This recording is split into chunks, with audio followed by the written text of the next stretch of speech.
Mason Reed never imagined that finding a designer purse in a snowdrift would destroy everything he thought he knew about second chances. What started as a simple act of kindness during Chicago's worst blizzard in decades became the most dangerous risk he'd ever taken, not with his life, but with his carefully guarded heart. Because the woman who answered that door wasn't just beautiful and successful, she was broken in ways that matched his own scars perfectly. And when two people who've lost everything finally find something worth keeping, the real storm is just beginning. If you want to see how far a single decision can change two lives forever, stay until the end. And let me know in the comments what city you're watching from. I want to see how far this story travels. The windshield wipers were losing the fight. Mason Reed gripped the steering wheel tighter, squinting through the wall of white that had swallowed Lakeshore Drive whole. The weather report had called it a significant winter event, which was Chicago's polite way of saying the city was about to get its ass kicked by Mother Nature. Again. It was 12:47 a.m., and Mason was pretty sure he was the only idiot still on the road. His ancient Ford Explorer groaned as it pushed through another drift, the engine making that rattling sound it had been making for 3 months now. The sound that said, "Get me fixed or I'm dying on you," in the middle of the expressway. But mechanics cost money, and money was something Mason currently had in the same abundance as free time and decent sleep, which was to say none at all. The double shift at the warehouse had run long. A semi had jackknifed on I-90, backing up deliveries for hours, and Mason's supervisor had that special talent for making requests sound optional while making it crystal clear they absolutely were not. So while the snow started coming down and every sane person headed home, Mason had stayed, loading boxes until his shoulders burned and his lower back felt like someone had taken a baseball bat to it. He was 32 years old and felt 50. His phone buzzed in the cup holder. Mason didn't need to look to know it was his sister, Lauren. "I'm fine," he muttered to the empty car. "Still alive, still driving, still—" The Explorer hit a patch of ice and fishtailed. Mason's heart jumped into his throat as the rear end swung left, then right. He steered into the skid. Thank you, driver's ed from a million years ago. And somehow, miraculously, the tires found purchase again. "Still not dead," he finished, exhaling hard. His hands were shaking. He flexed his fingers, one at a time, trying to get the adrenaline to settle. The heating system wheezed out air that was barely warm enough to qualify as room temperature. Mason's breath still fogged in front of his face. Just get home. That's all. Just get home. Except home wasn't really home tonight.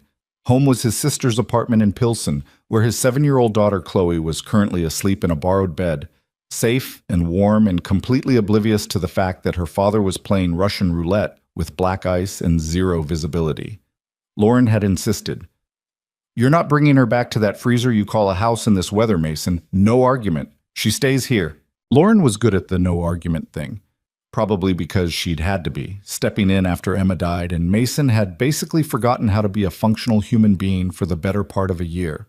His sister had been the one who made sure Chloe ate breakfast and got to school and didn't fall completely through the cracks, while Mason learned how to be a single father who had never wanted to be single in the first place. That was 4 years ago. 4 years that felt like both a lifetime and also just yesterday, depending on what kind of day he was having. Tonight was a yesterday kind of night. Mason turned off Lake Shore onto the smaller streets that would take him back to his neighborhood. The snow was deeper here, untouched, except for a few sets of tire tracks already being erased by the continuing storm.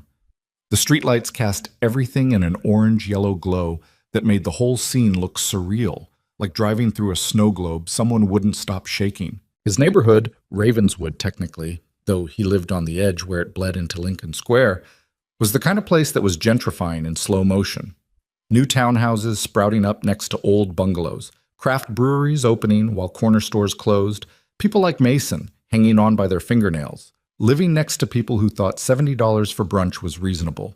He pulled onto his street, Levitt, quiet and tree-lined in the summer, currently buried under what had to be 8 inches of snow with more coming down every second. Mason's house was a small 2-bedroom he'd bought back when he and Emma had thought they were starting there forever, before cancer had shown up and rewritten the whole damn story. The Explorer's headlights swept across his driveway, then across the house next door. That's when Mason saw it. A purse, expensive-looking dark leather, sitting in the snow like someone had just dropped it and kept walking. Except nobody was walking in this. Nobody was doing anything in this except Mason, apparently, who had a gift for being in the wrong place at exactly the wrong time. He should keep driving, pull into his driveway, get inside, collapse on the couch, and deal with whatever this was in the morning. That's what a smart person would do. Mason put the Explorer in park. "You're an idiot," he told himself. He pulled his coat tighter and stepped out into the storm. The wind hit him immediately, sharp and bitter, carrying snow that stung his face like tiny needles. The purse was about 15 feet away, half buried already. Mason trudged through the drift, his work boots sinking deep with each step. Up close, the purse was definitely expensive. Designer label he didn't recognize, but the kind of leather that probably cost more than his monthly mortgage payment. Inside, because yes, he looked, because what if there was ID? He found a wallet, keys, phone, the usual stuff. The driver's license had a name, Victoria Hayes. Victoria Hayes, the woman who'd bought the townhouse next door 3 months ago. Mason had seen her exactly twice. Once during the move-in, directing professional movers with the kind of calm authority that suggested she did not personally carry boxes. And once, about a week later, getting into a black sedan that probably cost more than Mason made in a year. She looked like money. The kind of effortless, understated money that didn't need to announce itself. Good clothes that fit perfectly. Hair always done. The general air of someone whose life was aggressively together, which made finding her purse in a snowbank even more confusing. Mason looked at the townhouse. Lights on inside. Someone was home. He should just leave the purse on her doorstep, ring the bell, and go. Quick drop-off. Good deed done. Minimal human interaction required. But it was 12:30 in the morning, visibility was approximately 5 feet, and if he left it outside, the purse would be buried by morning. Plus, what if she needed her keys? Her phone? What if she'd been looking for this thing and panicking? "You're overthinking," Mason muttered. But he was already walking toward her front door, purse in hand, snow accumulating on his shoulders. The townhouse was one of the new builds, all modern lines and big windows, and that architect design look that screamed expensive.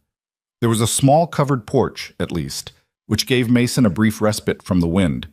He brushed snow off his coat and rang the doorbell. Nothing happened. He waited. Counted to 30. Rang again. Still nothing. Mason was about to give up and just leave the purse when he heard footsteps inside. Then the deadbolt sliding. Then the door opened, and there she was. Victoria Hayes looked different than the 2 times he'd seen her. Her dark hair, usually styled, was pulled back in a messy ponytail. She wore yoga pants and an oversized Northwestern sweatshirt that had seen better days. No makeup, bare feet, and an expression that suggested she was absolutely not expecting anyone to be on her porch at nearly 1 in the morning during a blizzard. "Hi," Mason said, because apparently his brain had decided that was an adequate opening. "I'm Mason, from next door. I found your purse." Victoria stared at him, then at the purse, then back at him. "You found my purse," she repeated slowly. "Yeah, it was in the snow. Outside." Mason held it out. "I figured you might need it." She took it, still looking confused. "I didn't even realize I'd lost it." "Well, you did. Lose it, I mean. It was pretty buried." Smooth, Mason. Real smooth. Victoria opened the purse, checked inside, and some of the confusion cleared from her face. "My keys. I've been looking for these for 2 hours. I thought I'd left them at the office." They were definitely not at the office. Apparently not. She looked up at him again, and Mason noticed her eyes were this warm brown color that seemed at odds with the general Ice Queen vibe he'd assigned her in his head. "You went out in this to return a purse?" Mason shrugged. "Wasn't that far. It's a blizzard. It's Chicago. This is just aggressive flurries." The corner of her mouth twitched, almost a smile. "Aggressive flurries. We'll call it a Category 3 snowstorm. Category 5 is when you can't see your own car in the driveway." "And what category are we at now?" Mason pretended to consider this seriously. "Solid 4.5. This time she actually did smile. Small, but real. Then the wind gusted hard enough to rattle the porch railing, and Victoria's expression shifted. "You should come inside." Mason blinked. "What?" "Come inside," she repeated. "I'm not sending you back out in that. At least wait until the wind dies down." I'm parked right there. He gestured toward the Explorer, barely visible through the snow. Seriously, I'm fine. You drove here in that thing? Victoria looked genuinely concerned now. That's a death trap. Hey, that death trap has gotten me through 5 Chicago winters. Then you've used up all your luck. Come inside. It wasn't a request. It was said with the kind of easy authority that suggested Victoria Hayes was used to people doing what she told them to do. Mason should have argued, should have politely declined and gone home to his empty, cold house. Instead, he found himself saying, "Okay, just until it lets up a little." Victoria stepped back, holding the door open. Mason stomped the snow off his boots and walked into a house that was the exact opposite of his own. Everything was clean, like aggressively clean. Minimalist furniture that looked uncomfortable but probably cost a fortune.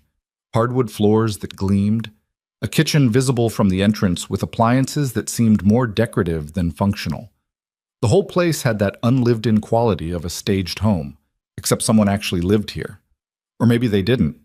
Maybe Victoria Hayes just existed here, which wasn't quite the same thing. "I'll make coffee," Victoria said, already moving toward the kitchen. "You don't have to—" "I'm making it anyway. Decaf or regular?" "Regular, thanks."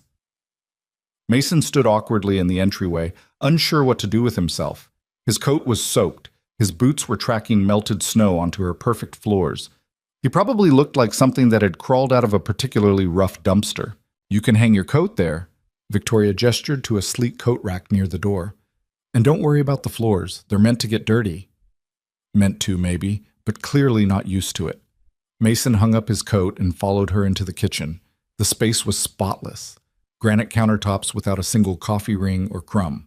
Stainless steel appliances that reflected the overhead lighting. A single coffee mug in the sink, the only evidence that anyone actually used this room. Victoria pulled out a fancy espresso machine that looked like it required an engineering degree to operate. She moved through the process with mechanical efficiency, grinding beans, tamping grounds, waiting for the machine to heat up.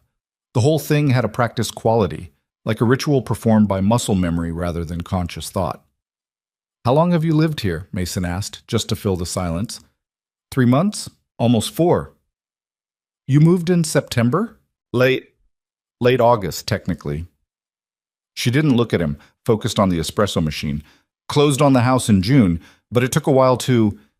I had some things to sort out first." There was a weight to that last part. Some things to sort out.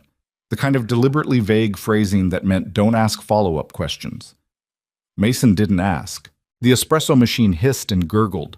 Victoria pulled 2 shots, added hot water from an electric kettle that had appeared from somewhere, and handed Mason a mug that was warm enough to burn his cold, numbed fingers. "Thanks," he said. "You're welcome."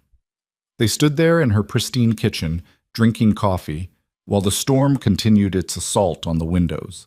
The silence stretched out, not quite comfortable, but not entirely awkward either. Finally, Victoria said, "You have a daughter." Mason looked up, surprised. "How did you—" "I've seen her playing outside sometimes. She's 7? Just turned 7 in October. She's beautiful. She has your eyes." Mason felt something tight in his chest. "She has my eyes and her mom's everything else, which is good, because her mom was the pretty one." Was. The question hung there. Mason took a sip of coffee, buying time. "She died 4 years ago. Cancer." Victoria's expression didn't change exactly, but something shifted behind her eyes. "I'm sorry." "Yeah, me too." Another silence, this one heavier. "Is it just you and your daughter?" Victoria asked. "Mostly. My sister helps out a lot. Tonight, actually, Chloe's staying with her because of the storm. Didn't want to risk the drive back after work." Mason heard himself talking and couldn't quite stop. "I work at a shipping warehouse, UPS, night shifts usually, but they've got me on doubles this week because someone quit and they haven't hired a replacement yet. Typical corporate efficiency." "Typical," Victoria echoed, and there was something bitter in her voice. "You know about corporate efficiency." "You could say that." Mason waited, but she didn't elaborate. Just drank her coffee and stared out the window at the snow. "What about you?" he asked. "What do you do?" "I was a CEO." Was. Past tense. "Of what?" "A tech company. Software development, mostly. Enterprise solutions. She said it flatly, like reciting someone else's resume. I started it when I was 24. Built it from the ground up. Sold it 6 months ago. Mason did the math. You're what, 30? 31 in February. So you built and sold a company before you're even 35? Is that impressive? She didn't sound like she thought it was. I mean, yeah, most people don't do that. Victoria made a non-committal sound. Most people don't burn out so completely they can't stand to look at their own office. There it was. The truth underneath the vague explanations and past tense job titles. That why you left? Mason asked. That's one reason. What are the others? She looked at him then, really looked at him, like she was trying to figure out if he actually wanted to know, or if he was just making conversation. Mason held her gaze, and something in his expression must have satisfied whatever test she was running. I spent 6 years building something I thought mattered, Victoria said. I worked 70-hour weeks. I missed holidays, birthdays, every normal thing people do.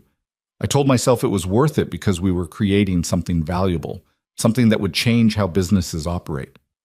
Did you? We made a lot of money. That's what mattered in the end. The acquisition offer was too good to refuse. Everyone told me to take it. Board members, investors, my attorney, even my... She stopped. Everyone said take the money. So I did. But you regret it.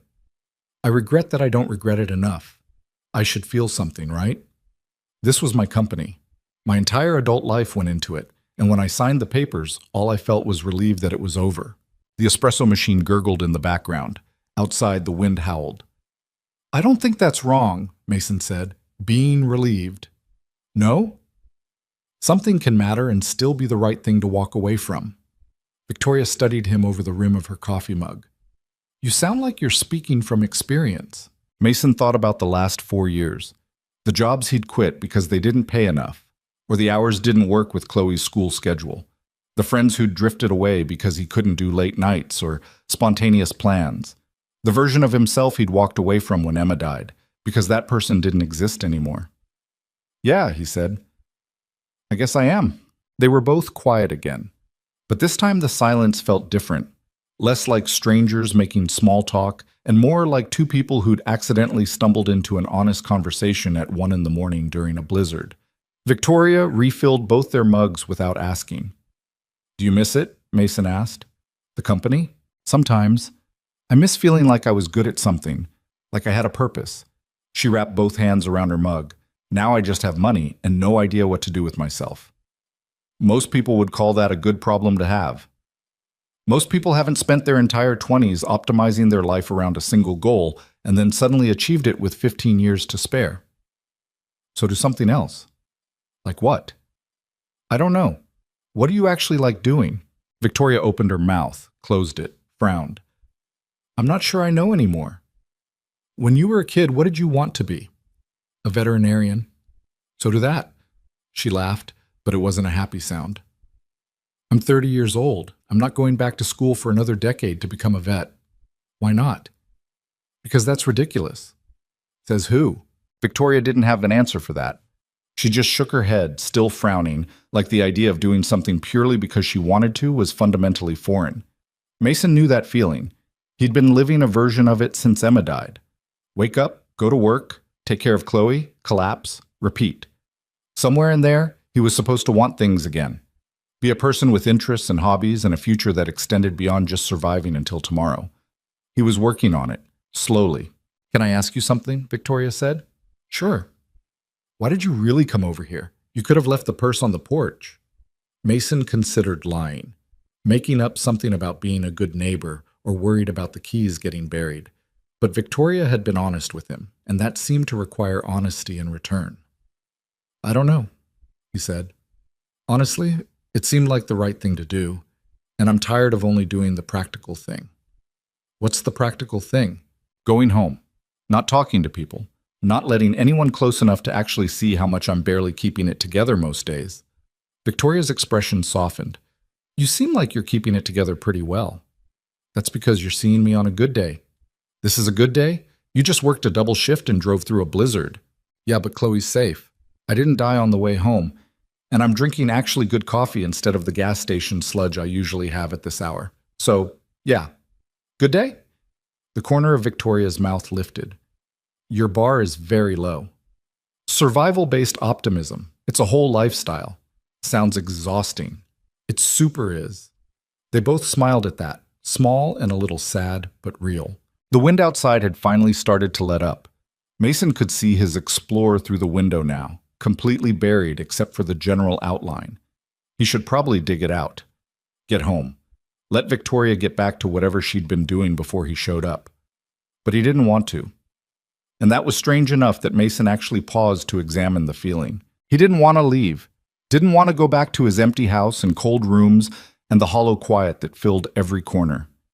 He wanted to stay in this warm kitchen with this lonely woman who'd accidentally told him more about herself in 30 minutes than most people learned in a year. That should probably worry him, but mostly it just felt nice. I should let you get back to your night, Mason said, even though that was the exact opposite of what he wanted. Victoria hesitated. You could stay. What? Not like that, she added quickly. I just meant the storm's getting worse again. You saw the forecast, right? They're calling for another 6 inches overnight. I have a snowblower. I don't. And if you get stuck in your driveway, you're not digging yourself out until morning at the earliest. She set down her coffee mug. I have a guest room. You could stay there, get some actual sleep, and dig yourself out when it's light and the snow's stopped. It was a practical offer, reasonable even. But Mason could see the truth underneath it. Victoria didn't want to be alone any more than he did. I don't want to impose, he said. You're not. I'm offering. You don't even know me. You returned my purse in a blizzard and didn't steal anything. That's basically a character reference. Mason laughed despite himself. That's a very low bar for trustworthiness. Like you said, survival-based optimism. She was using his own words against him, and somehow that made the whole thing feel less strange. Less like accepting charity from a stranger, and more like two people making a practical decision that happened to benefit both of them. Okay, Mason heard himself say. Just for tonight. Something flickered across Victoria's face. Relief, maybe? Or gratitude? Or just the simple pleasure of not spending another night alone in a house that was beautiful and empty and nothing like a home. Just for tonight, she agreed. But even then, standing in her kitchen while the storm tried to bury the city, Mason suspected that wasn't entirely true. That somehow, without meaning to, they'd both just opened a door that was going to be very hard to close again. He just didn't know if that was a good thing or not. Victoria showed him to the guest room, which was exactly as pristine and impersonal as the rest of the house. Clean sheets that still had the fold lines from the package. Furniture that looked like it had been arranged by someone following an interior design Pinterest board. A bathroom attached with towels so white and fluffy they'd probably never been used. There's extra blankets in the closet if you get cold, Victoria said from the doorway. And help yourself to anything in the kitchen if you're hungry. Thanks. Really, this is... You didn't have to do this. I know, but I wanted to.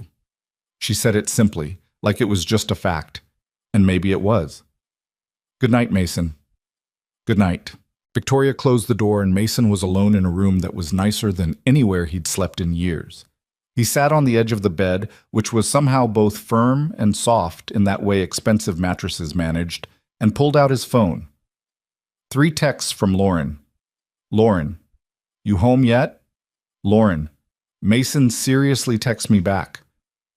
Lauren, if you're dead, I'm going to kill you. Mason typed back. Not dead. Staying at the neighbor's place. Long story. Tell Chloe I love her. The response came immediately. Lauren, the neighbor? The hot CEO neighbor? Mason stared at his phone. How do you know she's a CEO? Lauren, I Googled her when she moved in. Victoria Hayes, sold some software company for stupid money, and you're staying at her house? It's not like that. Storm got bad. She has a guest room. Lauren, uh-huh. Sure, just the guest room. Go to sleep, Lauren. Lauren, you go to sleep in your neighbor's guest room. Can't wait to hear this story. Mason turned off his phone and lay back on the bed. The ceiling was smooth and white and unmarked by the water stains that decorated his own bedroom. Everything smelled clean, new, unused. He should feel out of place here, like he didn't belong. But instead, Lying in the dark, listening to the storm outside and the quiet sounds of someone else moving around in the house, Mason felt something he hadn't felt in a very long time. He felt like maybe, just maybe, there was still room in his life for something other than survival. Even if that something was just drinking coffee at 1 in the morning with a stranger who turned out to be less of a stranger than he'd thought. Mason closed his eyes and, for the first time in months, fell asleep without having to fight for it. In the other room, Victoria sat on her couch with her own coffee, staring at the fireplace she never used because it seemed wasteful to burn a fire just for herself. She should go to bed. It was late, and she didn't have anything tomorrow, or the day after that, or the day after that. That was the problem, wasn't it? All this time and money and freedom, and absolutely no idea what to do with any of it. But tonight, for a few hours at least, she'd talked to someone. Really talked. Not networking or negotiating or performing the careful dance of professional relationships. Just talking, honestly, with someone who seemed to understand what it was like to feel completely lost while appearing to have everything together. Victoria pulled the Northwestern sweatshirt tighter around herself. It had been David's back when they were in college together. Back before he'd decided that her success made him feel small and her ambition made her impossible to love. Back before he'd systematically dismantled her ability to trust anyone who said they cared about her. That was 2 years ago. She'd thrown herself into the company after that because work was safe, quantifiable. You put in effort, you got results. No one's feelings got hurt. And you didn't wake up feeling like maybe you were fundamentally unlovable. Except now she didn't have the company anymore. And the feelings she'd been avoiding were still there, waiting. Victoria looked toward the guest room where Mason Reed, single father, warehouse worker, apparently decent enough person to return lost purses during blizzards, was sleeping in her house. She didn't know why she'd invited him in, didn't know why she'd told him things she hadn't told anyone, didn't know why his presence in her empty house felt more comforting than unsettling. But she did know one thing. She didn't want him to leave in the morning, and that terrified her more than she wanted to admit. Mason woke to the smell of something burning. Not fire burning, more like toast that went too far burning. He lay there for a moment, disoriented, staring at a ceiling that wasn't his, wrapped in sheets that were softer than anything he owned. The events of the previous night filtered back slowly. The storm, the purse, Victoria Hayes standing in her doorway, looking nothing like the polished stranger he'd seen from a distance. The guest room. Right. Mason checked his phone. 7:23 a.m. 4 texts from Lauren, all variations on "I need details," and one from his supervisor saying the warehouse was closed due to snow accumulation. First time in 3 years they'd actually shut down. The storm must have been worse than he thought. He got up and looked out the window. The world outside was buried. His Explorer was completely invisible under what had to be at least 14 inches of fresh snow. The street looked like something from a postcard, all pristine white and untouched, beautiful in the way that disasters can be when you're safe inside looking out. Another crash from the kitchen, followed by a very creative string of cursing. Mason pulled on his jeans and ventured out into the hallway. The townhouse looked different in daylight, still minimalist and expensive, but the morning sun streaming through those big windows made it feel less like a showroom and more like a place where people might actually live. He found Victoria in the kitchen, glaring at a pan on the stove like it had personally offended her. There was smoke coming from said pan. The smoke detector was beeping, and Victoria was holding a spatula like a weapon. "Everything okay?" Mason asked. Victoria spun around, startled. Her hair was still in that messy ponytail from last night, and she'd added flannel pajama pants to the Northwestern sweatshirt. No makeup, no polish, just a woman who looked genuinely frustrated with breakfast. "I'm trying to make pancakes," she said. "I can see that." "They're not cooperating." Mason looked at the pan. What had probably started as pancake batter was now a charred mass that resembled something excavated from Pompeii. "How long have those been cooking?" "I don't know. 10 minutes?" "Victoria, pancakes take like 2 minutes per side." "Well, the internet said medium heat for 10 to 12 minutes. "That's for the whole batch, not individual pancakes." She stared at him. "That's a stupid way to write a recipe." Mason couldn't help it. He laughed. Actually laughed, the kind that came from his chest and felt good. Victoria's expression shifted from frustrated to embarrassed to reluctantly amused. "Don't laugh at me," she said, but there was no heat in it. I'm not laughing at you. I'm laughing at the pancakes. The pancakes are a disaster. Yeah, they really are. Mason crossed to the stove and turned off the burner. The smoke detector was still going. He grabbed a kitchen towel and waved it under the alarm until the beeping finally stopped. When's the last time you actually cooked something? Victoria was quiet for a moment. Define cooking. Making food. With heat and ingredients. Does a microwave count? Not really, no. She sighed. Then probably 6 months, maybe longer. I used to just eat at the office or order in. For 6 years? Don't judge me. I'm not judging. I'm impressed you're still alive. Victoria threw the spatula into the sink with more force than necessary. I wanted to do something nice.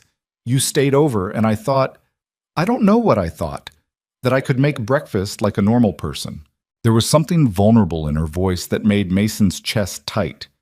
This woman who'd built and sold a company before 30, who lived in a house that probably cost more than Mason would make in a lifetime, couldn't figure out pancakes and was genuinely upset about it. Hey, Mason said.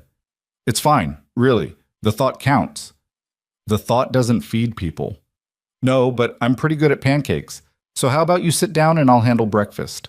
Victoria looked at him like he'd just offered her something far more valuable than breakfast. You don't have to do that. I know, but I'm hungry, and I'm guessing you are too, and between the two of us, I'm the one who won't accidentally create a biohazard in your kitchen. It wasn't that bad. Mason gestured to the pan. Victoria, I think those pancakes are sentient now. She looked at the charred mass and made a face. Okay, fine, they're bad. Catastrophically bad. You can stop now.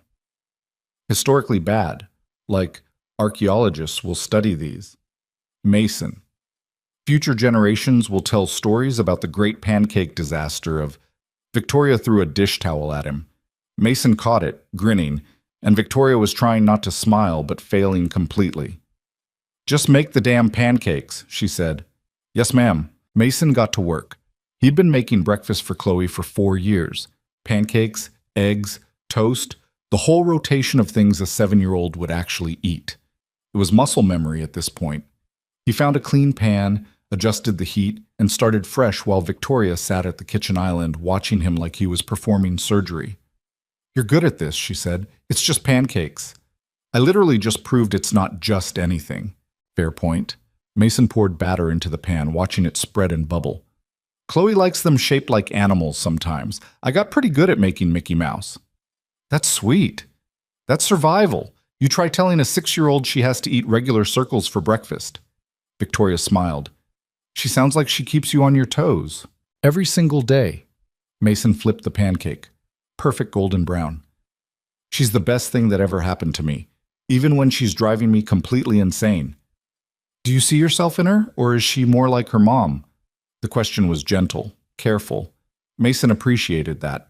Both, he said. She's stubborn like me, gets fixated on things and won't let go.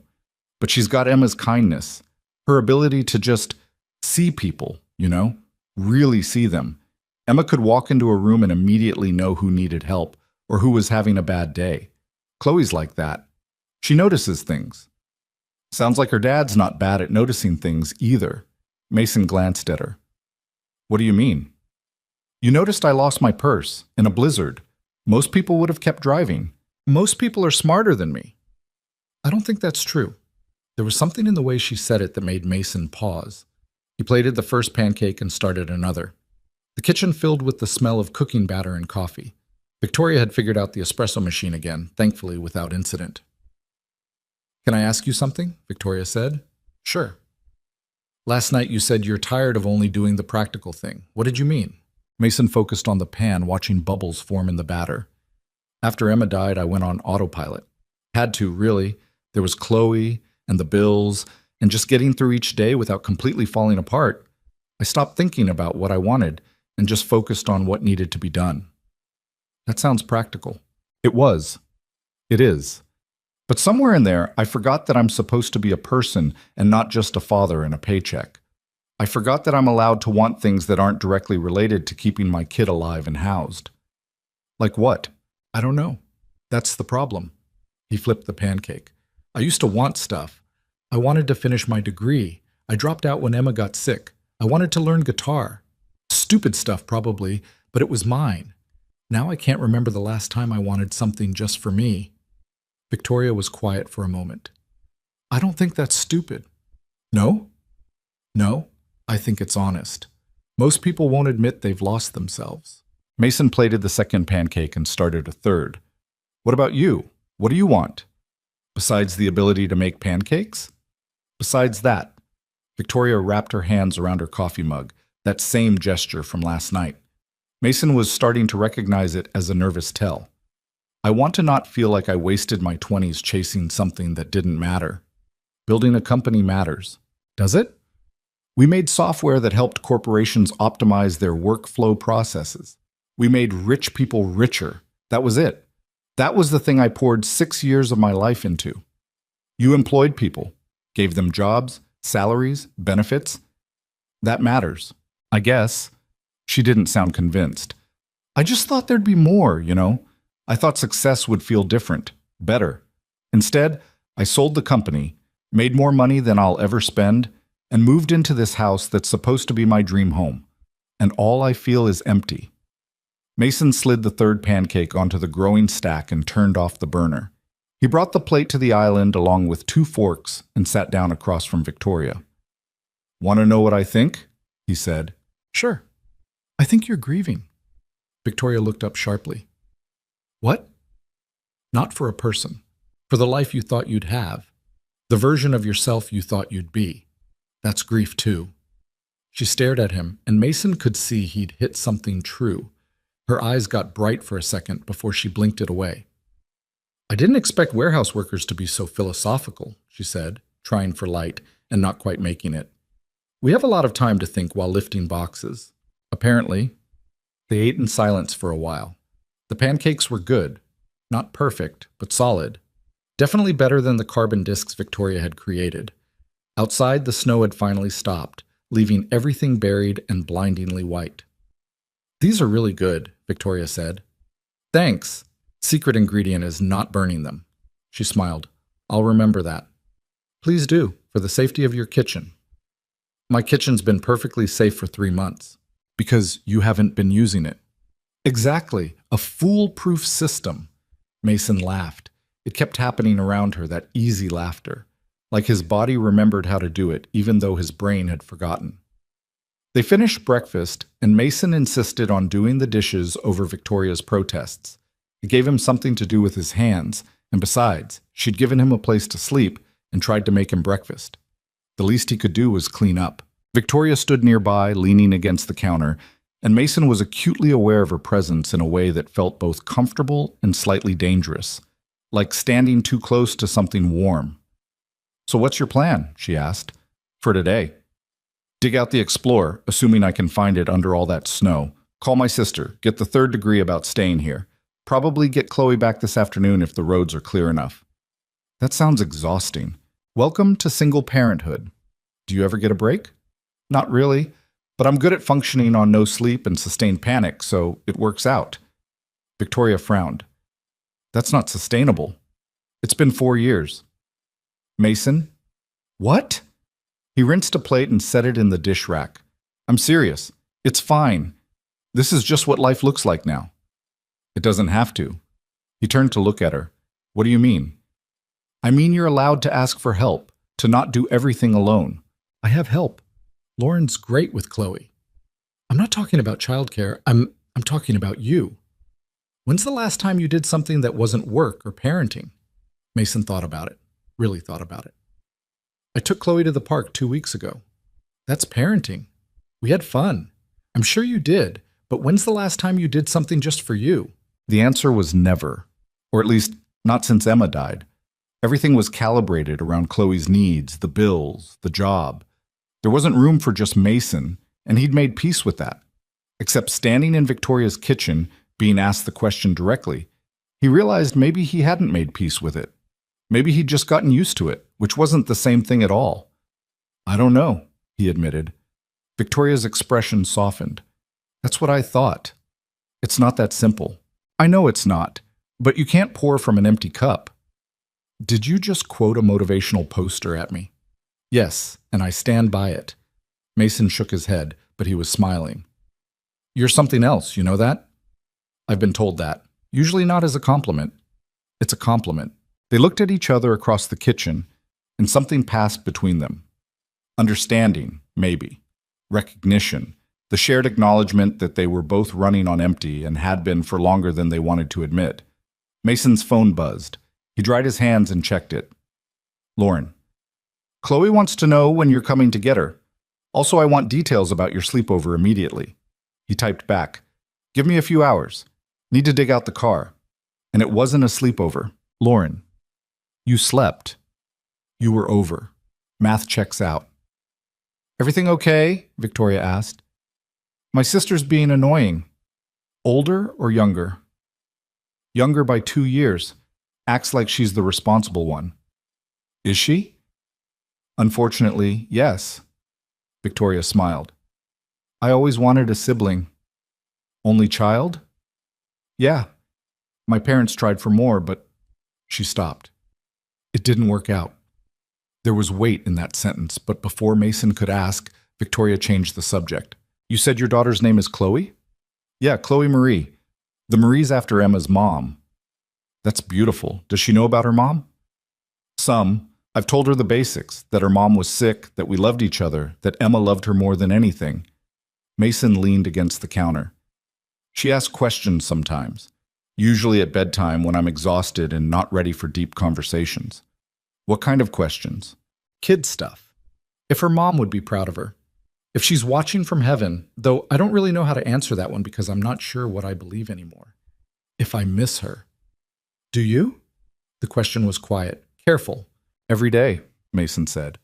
But it's different now. The first year it was drowning, just trying to breathe and keep Chloe from seeing how badly I was falling apart. The second year was anger, at the cancer, at the unfairness, at Emma for leaving even though I knew that was irrational.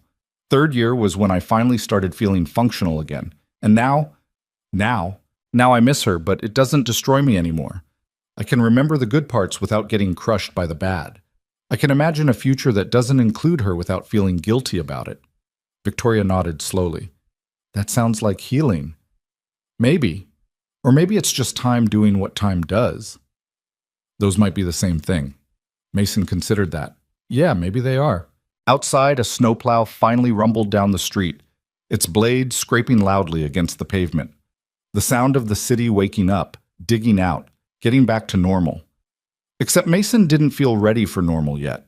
He felt like he'd stumbled into something unexpected and wasn't quite sure what to do with it. I should probably start digging out my car, he said, not moving. Probably, Victoria agreed, also not moving. They stood there in her kitchen, the morning light making everything feel suspended and unreal. Like they'd stepped outside normal time somehow and weren't quite ready to step back in. Can I tell you something? Victoria said. Of course. I haven't talked to anyone like this in years.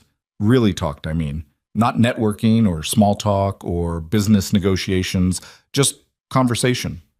Me neither. Why not? Mason thought about it. After Emma died, people didn't know what to say to me.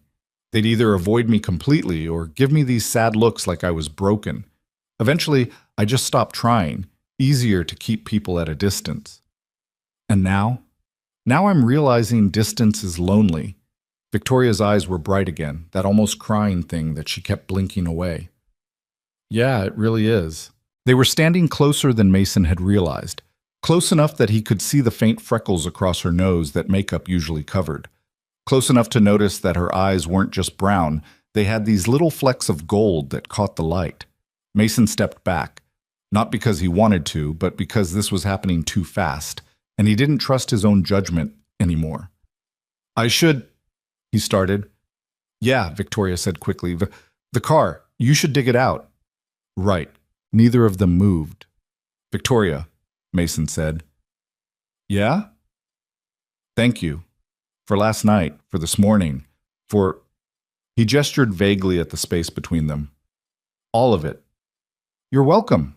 She walked him to the door and gave him a real winter coat from her closet. Men's, expensive, probably left over from someone else's life. It fit reasonably well and was warmer than anything Mason owned. Keep it, Victoria said when he tried to give it back. I don't need it. You sure? Very sure. Mason pulled on his boots and stepped out into the cold. The snow came up past his knees. His explorer was still invisible. This was going to take hours. Mason? Victoria called from the doorway. He turned. If you want. If you need anything. Coffee or whatever. You know where I am. It was a small offer, casually delivered, but Mason heard what she wasn't saying. That she didn't want this to be the end. That maybe she was as lonely as he was, and equally bad at admitting it. Same to you, he said. If you want to try making pancakes again, I'm available for supervision. Victoria smiled, real and warm and just a little sad. I might take you up on that. Please do. I'm invested in your culinary journey now. It's going to be a long journey. That's fine. I've got time. It wasn't true. Mason barely had time to breathe most days. But standing in Victoria's doorway after a night that had somehow shifted something fundamental in his carefully structured life, he wanted it to be true. He wanted time. Victoria waved as he trudged through the snow toward his buried car. Mason waved back and tried to ignore the feeling that he was walking away from something important. The next 3 hours were brutal. Even with a shovel borrowed from his own garage, digging out the Explorer was like excavating a woolly mammoth from permafrost. By the time Mason finished, his back was screaming, his hands were numb despite gloves, and he was pretty sure he'd sweated through every layer he was wearing. But the car was free, and when he turned the key, the engine actually started. Small miracles. Mason drove to his sister's apartment carefully, the road still treacherous despite the plows.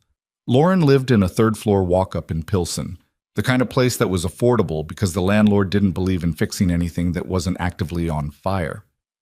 Chloe met him at the door, launching herself at his legs with the force of a small cannonball. Daddy! Hey, Bug. Mason scooped her up, his back protesting immediately. Miss me? You were gone forever. It was one night. That's forever. 7-year-old logic, hard to argue with. Lauren appeared in the doorway, arms crossed, wearing her favorite Chicago Marathon 2024 shirt and an expression that said, Mason was about to get interrogated. So, she said. So, Mason repeated. You stayed at Victoria Hayes's house. I stayed in her guest room during a blizzard. Very different thing. Uh-huh. Lauren's smile was dangerous. Tell me everything. There's nothing to tell. Mason, you spent the night at a beautiful, rich, single woman's house, and you're telling me nothing happened? Nothing happened. We talked. I slept in the guest room. She tried to make breakfast and nearly burned down her kitchen. The end. She made you breakfast? Tried to. Key word being tried. Chloe was watching this exchange like a tennis match. Who's Victoria? Nobody, Mason said. Our new neighbor? Lauren said at the same time. Chloe's eyes went wide. The pretty lady in the big house? Have you been spying on the neighbors? Mason asked his daughter. Aunt Lauren said she looked like a movie star. Mason turned to his sister. Really? Lauren shrugged, unapologetic. She does. Don't change the subject. What did you talk about? Life, work, the usual. For how long? I don't know. A couple hours? And then she just offered you the guest room. The storm was getting worse. It made sense. Mason. Lauren put a hand on his shoulder. When's the last time you talked to a woman who wasn't me or a grocery store cashier for more than 5 minutes? Mason opened his mouth, closed it. That's not the point.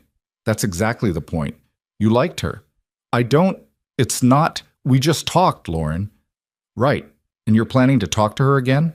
Mason thought about Victoria's smile in the kitchen, the way she'd looked when she offered him coffee or whatever, the coat she'd given him that still smelled faintly like expensive cologne. Maybe, he admitted. Lauren's expression softened from teasing to something gentler. Good. You deserve that. Deserve what? Connection. Friendship. Someone to talk to who isn't your sister or your 7-year-old. I have friends. Name 3 people you've had an actual conversation with in the last month. Mason tried, came up empty. That's what I thought, Lauren said. Look, I'm not saying you need to marry the woman. I'm just saying maybe it's okay to have someone in your life who isn't directly related to parenting or working. When did you become so wise? I've always been wise. You just don't listen. Chloe tugged on Mason's shirt. Can we go home now? Yeah, Bug. Let's go home. They said goodbye to Lauren with promises to text when they got back safely. The drive was slow, careful, both of them quiet. Chloe eventually dozed off in her booster seat, and Mason found himself glancing at Victoria's townhouse as he pulled into his driveway. The lights were on. He could see her moving around inside, just a shadow behind those big windows. He wondered if she was lonely, if she was thinking about their conversation the way he was, if she'd meant it when she said he could come over for coffee. Daddy? Chloe's sleepy voice from the back seat. Yeah, Bug? Are you okay? I'm fine. Why? You look sad. Mason met his daughter's eyes in the rearview mirror. 7 years old, and she could read him like a book. Emma's talent, passed down. I'm not sad, he said. Just thinking. About what? About a woman he barely knew who'd somehow become important in the space of one night. About how lonely he'd been without realizing it. About whether it was possible to want something for himself without feeling guilty. Nothing important, he lied. Chloe accepted this with a shrug and went back to looking out the window. Mason carried her inside, got her settled with a snack and a movie, and tried to pretend everything was normal. But it wasn't normal. Something had shifted, and Mason wasn't sure if he should be excited or terrified. His phone buzzed. Unknown number. Hi, it's Victoria. Got your number from the neighborhood directory. Hope that's not creepy. Just wanted to make sure you made it home okay. Mason stared at the text for a long moment, then typed back. Not creepy. Made it fine. How's the kitchen? Still standing? The response came quickly. Barely. I tried to make eggs for lunch. Do not ask how it went. That bad? There may have been a small fire.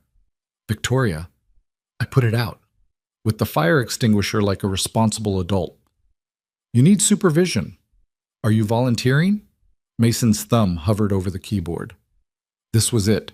The moment where he either kept his distance or took a step toward something unknown. He thought about Lauren's words, about connection and friendship and allowing himself to want things. Yeah, I am. 3 dots appeared, disappeared, appeared again. Tomorrow? I promise not to burn anything. I'll believe it when I see it. Is that a yes? Mason looked at his daughter, safe and happy on the couch. Looked at his house, small and messy and full of life. Looked at his phone and the conversation with a woman who was somehow both a stranger and not. Yeah, it's a yes. He didn't know what he was agreeing to, didn't know where this was going or if it was going anywhere at all. But for the first time in 4 years, Mason Reed felt like maybe the future held more than just survival. And that was enough to take the next step. Tomorrow turned into the next day. And then the day after that, and somehow 3 weeks had passed since the blizzard, and Mason couldn't remember the last time he'd gone more than 2 days without seeing Victoria. It started small. Coffee in the mornings before work when Mason had the early shift. Victoria teaching Chloe how to use her fancy espresso machine, which resulted in foam everywhere and his daughter laughing so hard she nearly fell off the kitchen stool. Dinners that were supposed to be quick but stretched into hours because they kept talking and losing track of time. Mason told himself it was just neighborly, that's all. 2 people who lived next door to each other being friendly. Except neighbors didn't usually know that Victoria had nightmares about board meetings where everyone spoke a language she didn't understand. Neighbors didn't text at 2 in the morning because they couldn't sleep and knew the other person was probably awake too. Neighbors didn't feel this inevitable, like gravity pulling them into the same orbit whether they wanted it or not. And Mason definitely wanted it, which was the problem. It was a Tuesday in mid-February when everything shifted again. Mason was walking home from the bus stop. The Explorer had finally died for good last week, currently sitting in a mechanic's lot awaiting repairs he couldn't afford yet, when he saw Chloe on Victoria's front porch. His daughter was crying, which sent Mason's heart straight into his throat. He ran the last 50 feet. Chloe, what's wrong? What happened?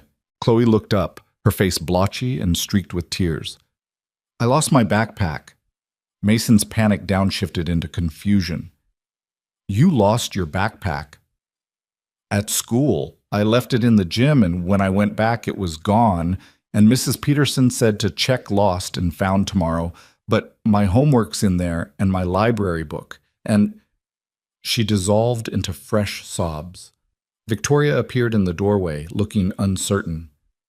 She came over because you weren't home yet. I hope that's okay. I tried calling, but my phone died. Mason pulled it from his pocket. Dead. Of course. It's fine, thank you. He knelt down to Chloe's level. Hey, Bug, look at me. Chloe hiccuped and met his eyes. It's going to be okay, Mason said. We'll call the school, talk to Mrs. Peterson, figure it out. Your backpack's probably in the office right now. But what if someone stole it? Nobody's stealing a second-grade backpack, trust me. But my homework, We'll explain what happened. Your teacher will understand. Chloe's lower lip trembled. I'm supposed to be responsible. The words hit Mason harder than they should have. He recognized them. They were his words, things he'd said to her about being a big girl and taking care of her things. Except now he was hearing them come back at him wrapped in anxiety and self-blame, and he hated it. You are responsible, Mason said firmly. Responsible people make mistakes sometimes. That's allowed. You don't make mistakes. Mason almost laughed. I make mistakes all the time, Chloe. Like what? Like thinking I could do this alone. Like forgetting that I'm allowed to need help. Like being so scared of getting hurt again that I almost missed this. Like forgetting to check if my phone's charged, he said instead. Come on. Let's go inside, call the school, and then figure out dinner. Chloe wiped her eyes and nodded. Mason stood and looked at Victoria, who was watching them with an expression he couldn't quite read. Thank you, he said again, for being here. Of course. Victoria hesitated. I made too much pasta earlier. If you guys want to come over for dinner, I know it's last minute, but you made pasta? Mason couldn't help the surprise in his voice. I followed a recipe, mostly. There were only 2 minor incidents. Define minor. The smoke detector only went off once. Victoria. I'm getting better, and it's actually edible this time. Probably. Chloe tugged on Mason's hand. Can we, Daddy? Please? Mason looked at his daughter's hopeful face, then at Victoria standing in her doorway trying so hard to appear casual while offering something that felt bigger than dinner. Yeah, he said, we'd love to. Victoria's smile was worth every complicated feeling currently tangling itself in Mason's chest. The pasta was actually good. More than good. It was legitimately impressive for someone who'd been afraid of her own stove a month ago. Victoria had made carbonara, and while the sauce was a little thin and the bacon slightly overcooked, it tasted like a real meal cooked by a real person. This is amazing, Mason said. Don't sound so surprised. I'm not surprised. I'm impressed. Liar. Impressed liar. Chloe giggled through a mouthful of pasta. They were sitting at Victoria's dining table, which Mason was pretty sure had never actually been used for dining before tonight. There were placemats that still had the fold creases and cloth napkins that were definitely new. Victoria had tried. She'd really tried. And something about that effort made Mason's throat tight. Miss Victoria? Chloe said. Yeah, sweetheart? How come you don't have any pictures? Mason looked around and realized Chloe was right. The townhouse was still that same minimalist showcase it had been the first night. No photos on the walls, no personal touches, nothing that indicated who actually lived here.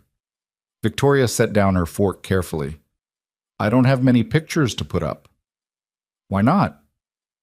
Chloe, Mason said quietly. That's personal. It's okay. Victoria met Chloe's curious gaze. I moved around a lot growing up. My parents traveled for work, and we never stayed in one place very long. I guess I never got in the habit of decorating. Where are your parents now? They died when I was 23. The words were delivered matter-of-factly, but Mason heard the pain underneath. Chloe's eyes went wide. Both of them? Car accident. It was quick. Like my mom? Victoria's expression flickered. Your mom died? She had cancer, Chloe said, with the blunt honesty of someone who'd grown up with death as a fact, rather than an abstraction. But Daddy says she's not hurting anymore. I'm sure she's not, Victoria said softly.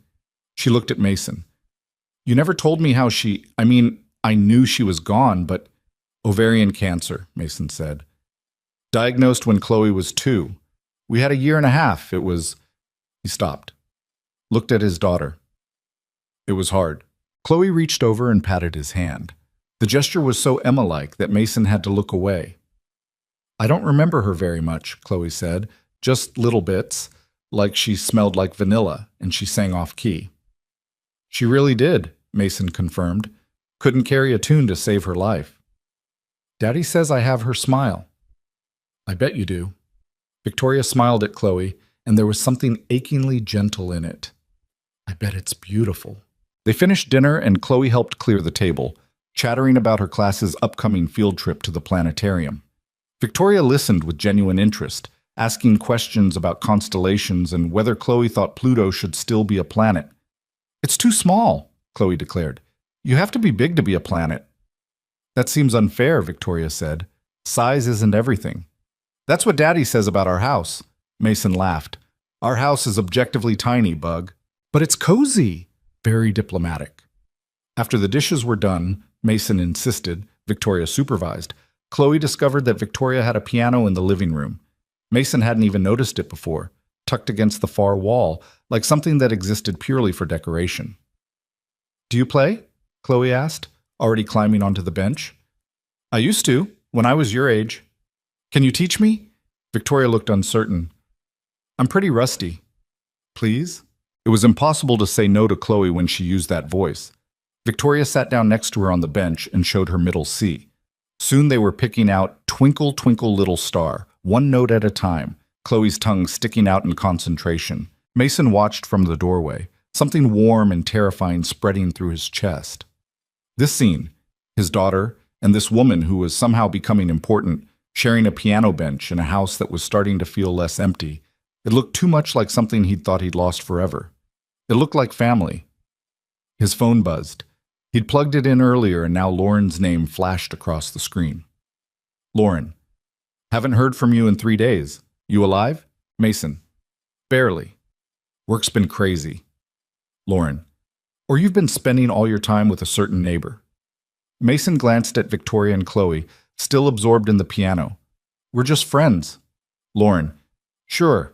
And I'm the Queen of England. How's Her Majesty doing, by the way? Mason. You're annoying. Lauren. You're deflecting. Bring her to Sunday dinner. Mason. What? Lauren. This Sunday. Bring Victoria. I want to meet the woman who's got my brother actually smiling again. Mason. I'm not bringing her to Sunday dinner. Lauren. Why not? Afraid I'll embarrass you? Mason. Terrified. Also, it's too soon. Lauren. It's been a month. That's like a year in widower time. Mason. That's not how time works. Lauren. Sunday, 6 p.m. Don't make me call her myself. Mason. You don't have her number. Lauren. I will find it. I have my ways. Mason sighed and pocketed his phone. The piano music had stopped. Victoria was looking at him with a question in her eyes. Everything okay? She asked. My sister wants you to come to Sunday dinner. Victoria blinked. What? She's insistent and slightly terrifying when she wants to be. You don't have to. I mean, if that's too weird. It's definitely weird, Mason said honestly. But if you want to come, you're invited. Chloe bounced on the piano bench. Say yes. Aunt Lauren makes the best lasagna. Victoria looked between them, and Mason could see her weighing it. This was a line they hadn't crossed yet. Meeting family was different than coffee and dinners and late-night conversations. Meeting family implied something more serious, more real. Okay, Victoria said finally. I'd like that. Sunday dinner at Lauren's apartment was exactly as chaotic as Mason expected. His sister had gone all out. Lasagna, garlic bread, salad, wine that probably cost more than she should have spent. The apartment was too small for the four of them, plus Lauren's boyfriend Marcus, who was a paramedic and had the kind of calm demeanor that came from dealing with emergencies for a living. Victoria arrived exactly on time, wearing dark jeans and a sweater that probably cost more than Mason's entire wardrobe, but looked casual enough not to scream money. She brought wine and flowers, which made Lauren shoot Mason a meaningful look that he pretended not to see. You must be Victoria, Lauren said, pulling her into a hug before Victoria could even set down the wine. I've heard so much about you. All lies, Mason said. All true, Lauren corrected. She beamed at Victoria. Come in, come in. I hope you're hungry. Dinner was loud and warm and exactly the kind of family chaos that Mason had grown up with. Lauren interrogated Victoria with the subtlety of a detective, asking about her company, her house, whether she liked Chicago winters. Marcus tried to rein her in and mostly failed. Chloe told everyone about learning piano and how Victoria was teaching her chopsticks. It's really just hitting the same keys over and over, Victoria said. I wouldn't call it teaching.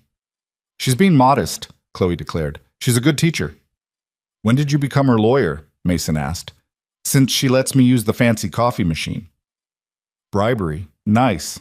Victoria was handling the chaos better than Mason expected. She answered Lauren's questions honestly, but didn't overshare. She complimented the lasagna and meant it. She laughed at Marcus's terrible jokes and helped Chloe cut her garlic bread when the knife wouldn't cooperate. She fit. That was the terrifying part. She fit into the scene like she'd always been there. After dinner, while Mason and Marcus did dishes and Chloe watched a movie in the living room, Lauren cornered Victoria in the kitchen. So, Lauren said, what are your intentions with my brother? Victoria nearly dropped the wine glass she was drying. I'm sorry? Kidding, mostly, Lauren grinned. But seriously, you like him. We're friends. Friends who have dinner together 4 times a week? Is there a limit on friend dinners I'm not aware of? Fair point. Lauren leaned against the counter. Look, I'm going to be blunt because that's who I am. Mason's been through hell. He spent 4 years just surviving, and I watched him turn into this shell of who he used to be. And then you showed up, and suddenly he's laughing again. He's texting me random stuff during the day. He's actually talking about the future instead of just tomorrow. Victoria set down the wine glass. We're not. I know. You're taking it slow. That's smart. But I need you to know something. Lauren's expression turned serious. If you're not in this for real, if this is just a fun distraction or whatever, walk away now, because he's going to fall for you if he hasn't already, and I can't watch him get destroyed again. I would never. Victoria stopped, started over. I'm not trying to hurt him. I didn't think you were, but intention isn't the same as impact. They looked at each other across the kitchen, and Victoria felt the weight of what Lauren was really asking. Are you serious about this? Are you ready for what it means to be with someone who has a kid and a dead wife and trauma he's still working through? Are you capable of not running when it gets hard? I care about him, Victoria said quietly. A lot, more than I expected to. But I have my own stuff, my own damage. I'm not good at this, at letting people in, at trusting that it won't all fall apart. Lauren's expression softened. Nobody's good at it. We're all just figuring it out as we go. You make it look easy. That's because you're seeing the highlight reel. You're not seeing the fights or the doubts or the nights when I'm convinced I'm doing everything wrong. She smiled. Love isn't easy, but it's worth it. That's the secret nobody tells you. Before Victoria could respond, Chloe appeared in the doorway. Daddy says we have to go home soon because I have school tomorrow. He's right, Lauren said. But you're coming back, right, Victoria? Victoria looked at Chloe, then at Mason in the living room collecting their coats, then at Lauren, who was watching her with an expression that was half challenge, half hope. Yeah, Victoria said. I'd like that. The walk back to Mason's car was quiet. He'd managed to borrow Lauren's Honda for the night since the Explorer was still in the shop. Chloe dozed off in the back seat within 5 minutes, worn out from dinner and playing with Marcus's paramedic radio. Your sister's intense, Victoria said. That's one word for it. I liked her. Yeah? Yeah. She cares about you a lot. Mason glanced at her. She give you the shovel talk?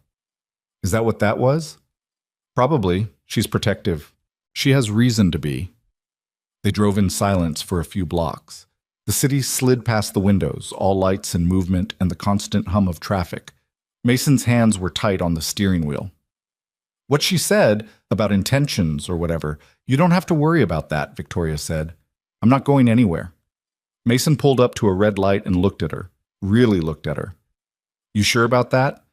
No, I'm terrified actually, but I'm still here. The light turned green. Mason pressed the gas, and Victoria watched the city blur past, thinking about what she'd just promised. She wasn't lying. She was terrified. Every instinct she had was screaming at her to protect herself, to maintain distance, to not let this man and his daughter become so important that losing them would break her. Because that's what happened when you let people in. They left. They died. Or they chose someone else. Or they decided you weren't worth the effort. But Mason wasn't like that. She was learning that slowly, in all the small ways he showed up. The way he listened when she talked about missing her parents. The way he didn't judge her for being 30 and not knowing how to cook. The way he looked at her like she was worth figuring out, complications and all. And Chloe. That little girl with Emma's smile and Mason's stubbornness had somehow crawled into Victoria's heart without permission. Teaching her piano, helping with homework, listening to stories about school, Victoria had spent her entire adult life avoiding exactly this kind of attachment. Kids meant permanence, commitment, the kind of future planning that terrified her. But Chloe didn't feel like obligation. She felt like joy. March came with unpredictable weather and the slow crawl toward spring. Mason's work schedule shifted again. More doubles, less sleep, the usual grind. Victoria started volunteering at Chloe's school library on Thursdays, which somehow turned into her being recruited for the spring book fair committee. "I don't know anything about book fairs," she'd protested to Mason. "Neither does anyone else on the committee. That's the secret." "That's not reassuring." "Welcome to elementary school parent politics. It's cutthroat." He wasn't kidding. The first committee meeting was 2 hours of debate about whether to organize books by genre or age level, with surprisingly strong feelings on both sides. Victoria sat there thinking about board meetings she'd run where millions of dollars were at stake, and somehow this felt more stressful. But there was something grounding about it too, something real. These weren't shareholders or investors, or people who wanted something from her. They were just parents trying to make their kids' school a little better. She found herself looking forward to Thursdays. One night in late March, Mason showed up at Victoria's door at 11 p.m. looking exhausted and frustrated. "Sorry," he said immediately. "I know it's late. Can I come in?" "Of course." Victoria stepped back, and Mason walked past her into the living room where he collapsed on the couch and put his head in his hands. Victoria sat down next to him, close but not touching. "What happened?" "The Explorer's totaled. Mechanic called today. Frame damage, transmission shot, the whole thing. Would cost more to fix than the car's worth." "I'm sorry. I don't have money for another car right now. Been borrowing Lauren's, taking the bus when I can, but the schedule doesn't work with Chloe's school and my shifts and—" He stopped, breathed. "Sorry, I'm tired." "You don't have to apologize for being tired. I feel like I'm constantly behind, like I'm running as fast as I can and still losing ground." Victoria put her hand on his knee without thinking about it. Mason covered it with his own, and they sat there in the quiet of her living room while the weight of everything pressed down. "You're doing everything right," Victoria said. "Doesn't feel like it. You're raising a kid alone, working doubles, showing up for everything. You're allowed to be tired. When does it get easier?" "I don't know. But you're not doing it alone anymore." Mason looked at her. "What do you mean?" "I mean, I can help. With Chloe, with rides, whatever you need. Victoria, I want to. Let me help." "You already do so much. So let me do more." She squeezed his hand. "You've been handling everything by yourself for 4 years. You're allowed to accept help." Mason was quiet for a long moment. Then, "Can I tell you something?" "Always."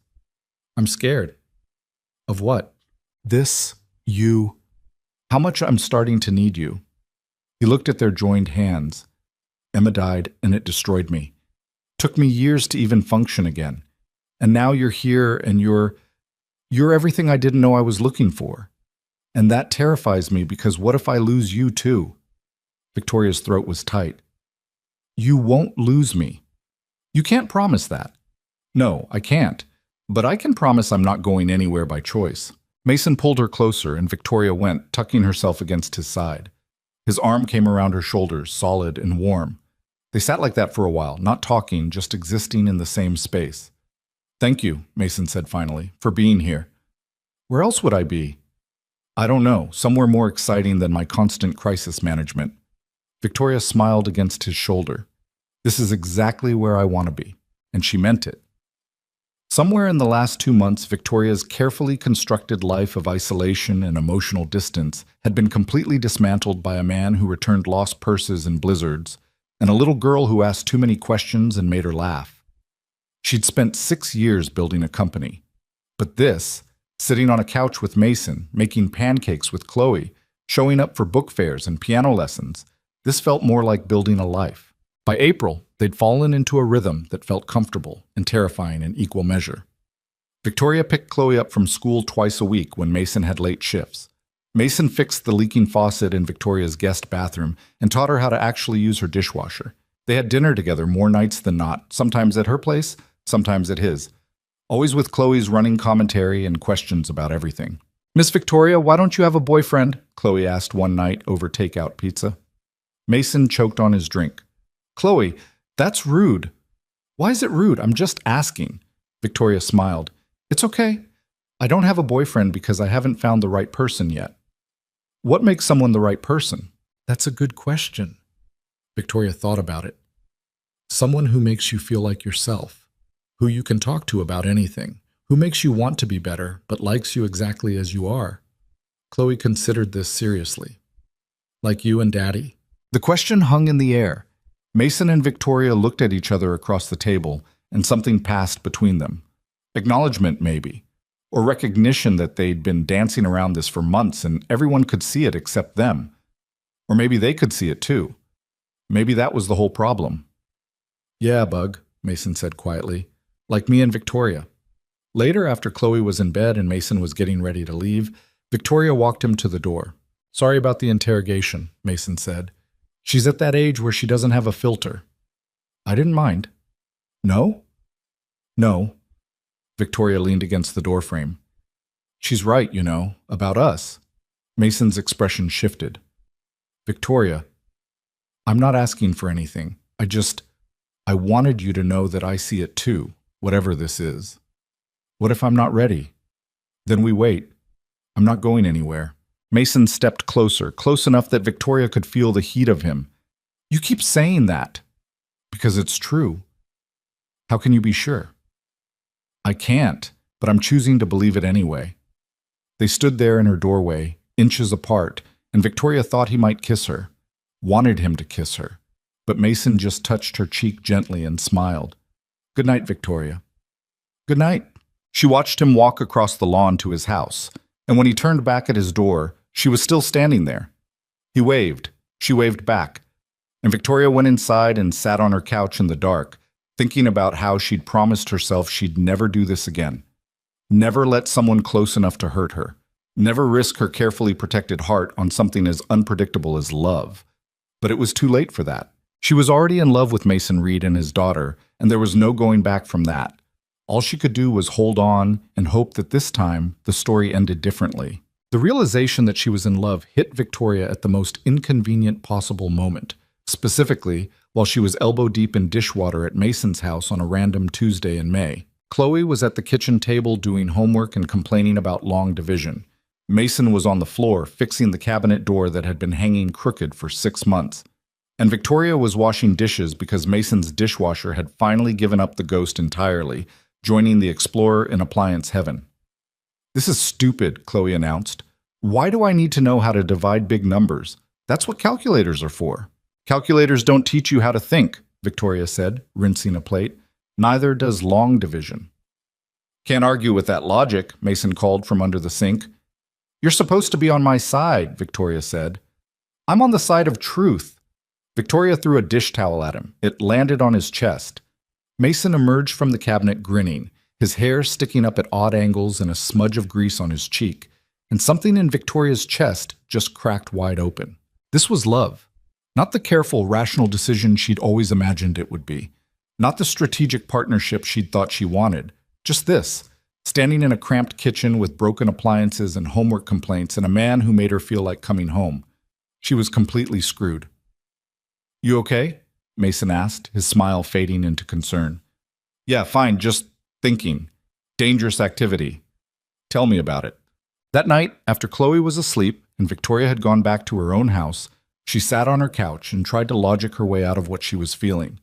Make a list. Pros and cons. All the reasons this was a terrible idea. Mason was barely making ends meet financially. She had money, which created an inherent power imbalance. He had a kid, which meant Victoria could never be his first priority.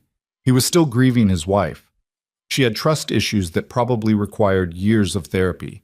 They'd known each other less than 6 months. This was too fast, too intense, too risky. The cons list was extensive and rational and completely useless because none of it changed how she felt. Her phone buzzed. Mason, you left your jacket. Want me to bring it over? Victoria looked at the jacket draped over her dining room chair. She'd deliberately left it there as an excuse to see him tomorrow. Victoria, keep it for now. I'll grab it next time. Mason, you sure? Shh, it's supposed to rain tomorrow. Victoria, I have other jackets. Mason, okay. Hey, random question. Victoria, yeah? Mason, are we dating? Victoria stared at her phone. Her heart was doing something complicated and arrhythmic in her chest. Victoria, do you want to be dating? Mason, I asked you first. Victoria, mature. Mason, I'm serious. I don't know what we're doing here. Victoria, neither do I. Mason, that's helpful. Victoria, I know. The three dots appeared and disappeared several times. Victoria waited, barely breathing. Mason, can I come over? Victoria, now?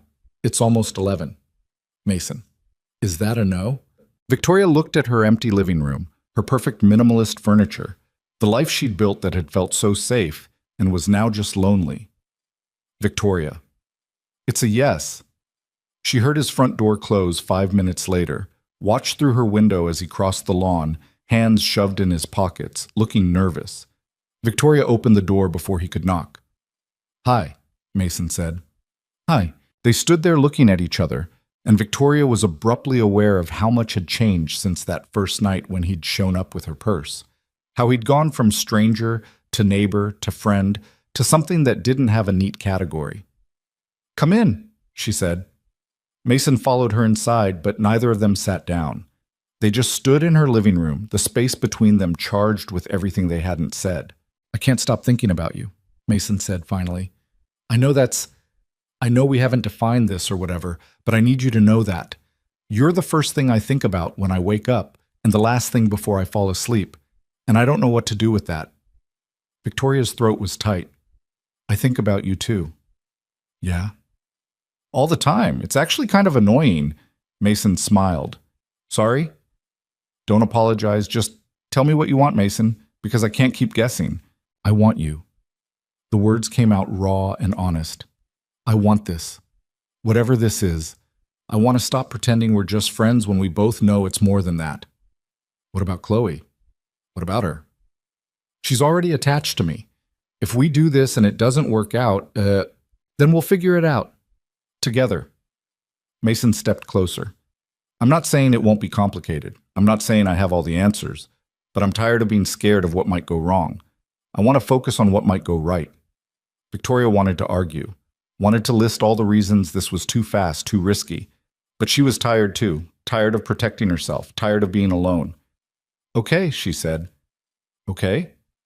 Okay, let's do this. Let's be together and see what happens. Mason's smile was bright enough to light the whole room. Yeah? Yeah, but I have conditions. Of course you do. We take it slow with Chloe. I don't want to confuse her or make her think, agreed. What else? You have to actually tell me when something's wrong instead of just dealing with it yourself. That goes both ways. Fair. And Victoria hesitated. You have to be patient with me. I'm not good at this, at trusting people, at believing this won't fall apart. Mason reached out and took her hand. I'm not good at this either. We'll figure it out together. That's very optimistic. I'm trying out this new thing where I don't assume the worst. How's that working for you? Ask me in 6 months. Victoria laughed, and then Mason was pulling her closer, and then they were kissing, and it felt like the most natural thing in the world, like something they'd been building toward since that first night in the blizzard. When they finally pulled apart, Victoria rested her forehead against his. So we're doing this, she said. We're doing this. I'm terrified. Me too. Good. At least we're equally terrified. Mason smiled and kissed her again, softer this time. Want to watch a terrible movie and pretend we're normal people on a normal date? We're watching a movie at 11 p.m. on a Tuesday. That's not a normal date. Fine. Want to watch a terrible movie and acknowledge that we're weird people on a weird date? Much better, yes. They ended up on her couch watching some action movie that neither of them paid attention to. Victoria tucked against Mason's side, his arm around her shoulders, both of them just existing in the same space without the weight of all the things they'd been avoiding. It felt right. Terrifyingly, wonderfully right. Mason left around 1 a.m. because he had an early shift and Chloe would be up at 6. They kissed goodbye at the door like teenagers, and Victoria felt like she was glowing from the inside out. She went to bed and actually slept through the night for the first time in months. Telling Chloe turned out to be less complicated than Victoria expected, mostly because Chloe had apparently figured it out weeks ago. "I know," she said when Mason sat her down for the talk. "You guys are together now." Mason blinked. "How do you know that?" "You smile different when you look at her, and she touches your arm a lot." What?" "Like this." Chloe demonstrated an arm touch. "All the time, I noticed." Victoria, who was sitting across from them, looking mortified, said, "I touch your arm?" "Constantly," Chloe confirmed. "It's cute." "Oh my. So are you okay with this?" Mason interrupted. "With me and Victoria being together?" Chloe rolled her eyes with the exasperation only a 7-year-old could manage. "Daddy, I've been waiting for you guys to figure it out forever. It's been 4 months. That's forever." Mason looked at Victoria, who was trying not to laugh. "Apparently we've been moving at a glacial pace." "Glaciers are slow," Chloe said helpfully. "We learned about them in science." "Thanks, Bug. Very informative." "So Miss Victoria's your girlfriend now?" The word felt too small for what Victoria actually was, but Mason nodded. "Yeah. Is that okay?" Chloe launched herself at both of them, wrapping her arms around their necks. "It's perfect. Can she come to my birthday party?" "Your birthday isn't for 5 months." "I'm planning ahead." Victoria laughed and hugged Chloe back, and Mason felt something in his chest expand. This was his family now. Not the one he'd planned for, not the one he'd lost, but something new, something unexpected, something worth fighting for. The next few months were a study in learning how to be together while maintaining the lives they'd built separately. Mason still worked his doubles at the warehouse. Victoria started consulting part-time for a few nonprofits, using her business expertise for something that felt more meaningful than corporate profits. Chloe finished 2nd grade with decent grades and a newfound obsession with astronomy. They had dinner together most nights, sometimes at Mason's place, sometimes at Victoria's. They went to Chloe's school events together. The spring concert, where Chloe forgot half her lines. The field day where Mason pulled a muscle trying to keep up with the relay race. Victoria learned how to make spaghetti without setting off the smoke alarm. Mason taught her how to check her oil and change a tire. Small things. Normal things. The kind of domestic routine that Victoria had spent her entire adult life avoiding and now couldn't imagine living without. But it wasn't perfect. They fought sometimes. About stupid things, mostly. Whose turn it was to do dishes, whether Chloe should be allowed to have a later bedtime, how much time they should spend together versus apart. About bigger things, too. Money was a constant tension. Victoria had plenty. Mason had barely enough. She wanted to help more than he wanted to accept help, and that created friction that neither of them knew how to navigate. "Just let me buy you a car," Victoria said one night in July after Mason's borrowed vehicle from a coworker broke down for the 3rd time. "No." "Why not? I have the money. You need a car. This is simple math." "It's not about math." "Then what's it about?" Mason set down his coffee mug harder than necessary. "It's about me not being a charity case." "I never said you were. You didn't have to. Every time you offer to pay for something, or fix something, or buy something, it's a reminder that you have money and I don't." Victoria flinched. "That's not what I'm trying to do." "I know, but that's how it feels." They stared at each other across her kitchen table, both frustrated, both trying to figure out how to bridge a gap that felt wider than it actually was. "I'm not trying to make you feel bad," Victoria said quietly.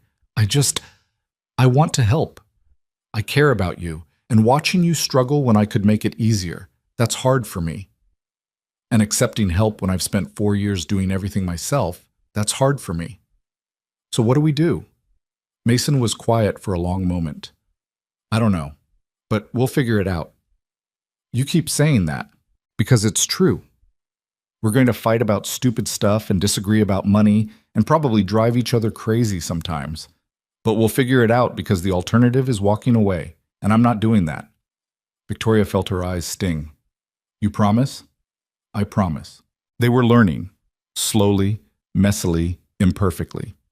Learning how to be together without losing themselves. Learning how to fight without destroying each other. Learning that love wasn't the easy, automatic thing movies made it seem. It was work and compromise and choosing each other even when it was hard. By September, when the leaves started turning and Chloe started third grade, something had shifted. They'd survived their first real fight and come out stronger. They'd celebrated Chloe's 8th birthday with a pizza party and a telescope that Victoria definitely overspent on, but Chloe loved. They'd settled into a rhythm that felt sustainable. And Mason started thinking about the future in concrete terms instead of abstract maybes. He'd been carrying the ring box in his pocket for 2 weeks, waiting for the right moment. Lauren had helped him pick it out. Simple, elegant, nothing too flashy because Victoria would hate that. The ring had cost more than Mason wanted to think about, but he'd been saving for months, setting aside money from every paycheck even when it meant eating ramen for dinner. The right moment, he'd decided, was a Saturday afternoon in October when the weather was perfect and the park near their houses was covered in fallen leaves. Chloe was in on the plan. She'd helped him practice what to say, critiquing his word choice with the brutal honesty only an 8-year-old could provide. "You can't say you make me happy," she'd said. "That's boring." "What should I say? Say something about how she makes your heart feel big, or how she's the best thing that happened to us. Something true." Something true. Mason could do that. He'd asked Victoria to meet him at the park, said he wanted to take a walk and talk about something important. She'd agreed, probably assuming it was something about Chloe, or the future, or one of their ongoing discussions about how to blend their lives more fully. She didn't know Chloe was hiding behind a tree with Lauren, ready to jump out after the big moment. She didn't know Mason had spent the last week mentally rehearsing what he wanted to say. She didn't know that the small box in his jacket pocket felt like it weighed 1,000 pounds. Victoria showed up wearing jeans and a sweater, her hair pulled back, no makeup, just herself. Mason's heart did that thing it always did when he saw her.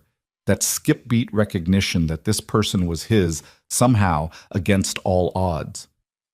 "Hey," she said, smiling. "You look nervous." "I'm not nervous." "You're sweating."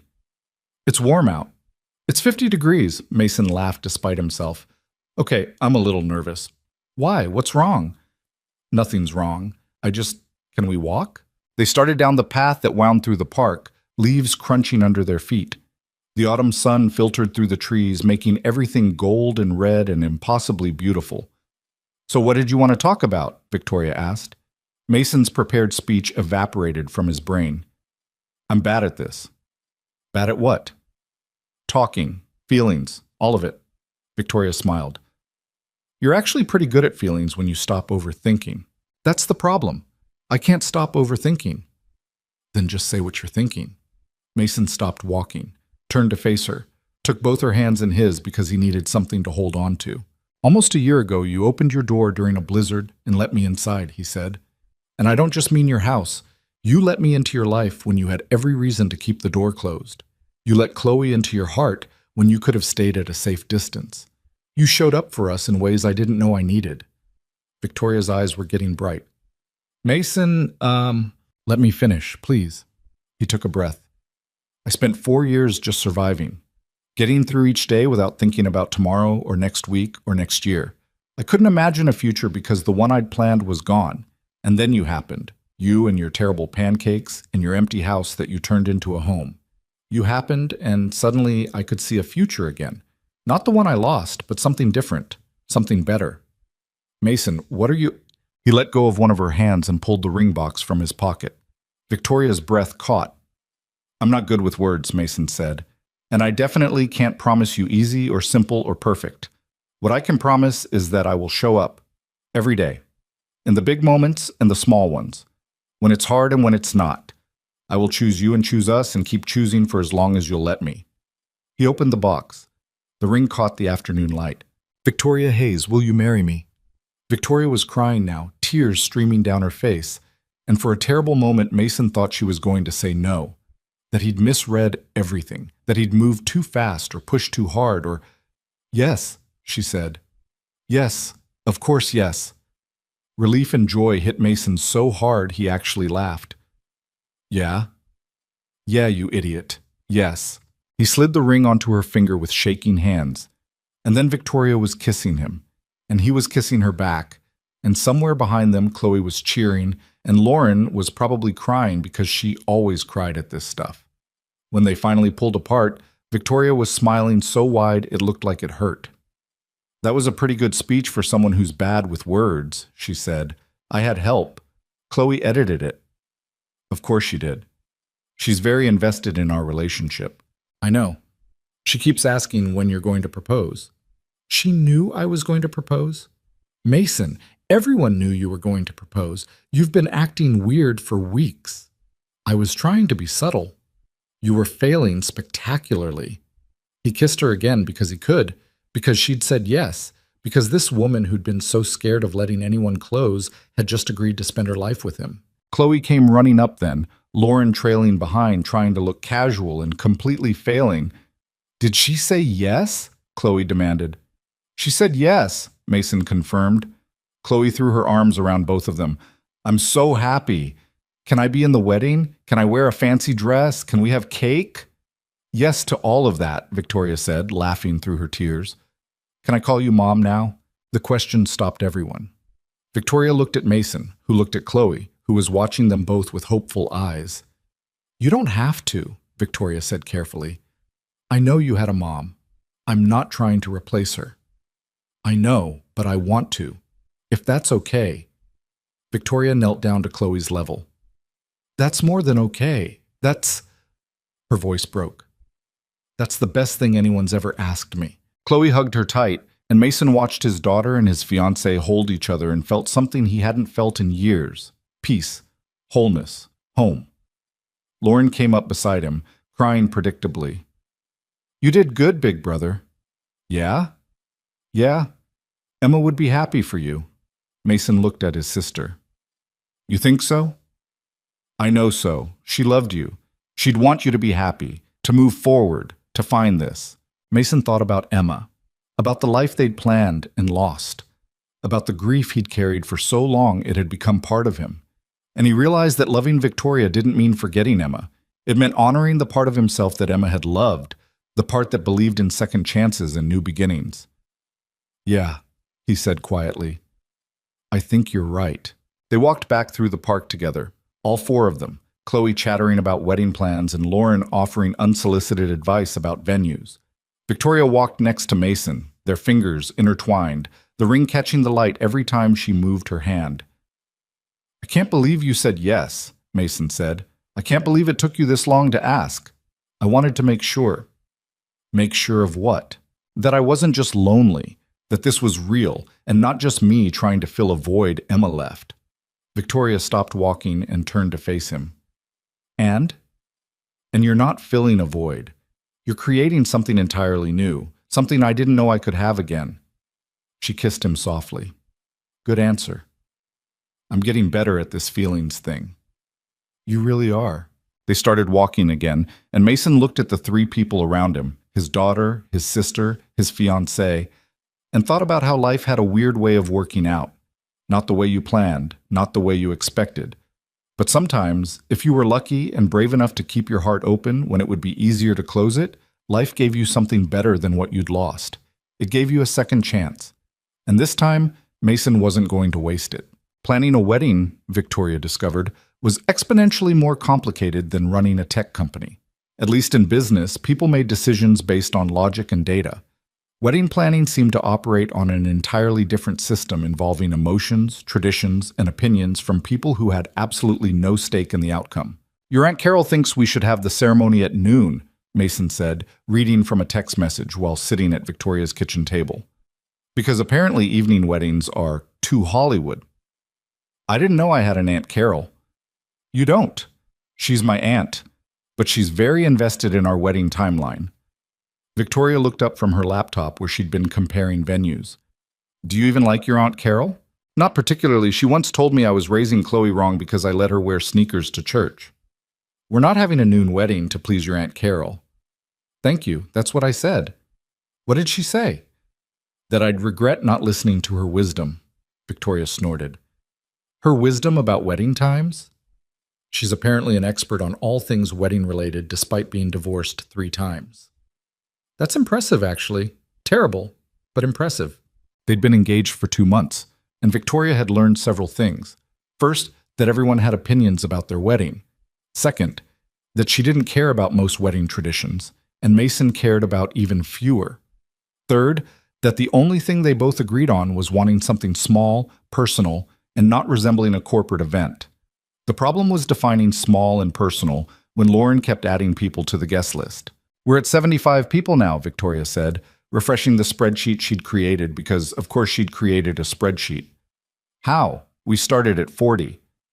Your sister added her entire book club, and Marcus's paramedic team, and someone named Dennis, who I don't think either of us know." Mason leaned over to look at the screen. "Dennis is Marcus's cousin.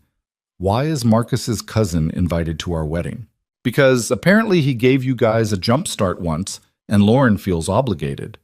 "That was 3 years ago." "I know. I'm not defending the logic. I'm just reporting it." Mason dropped his head onto the table. "Can we elope?" "Don't tempt me.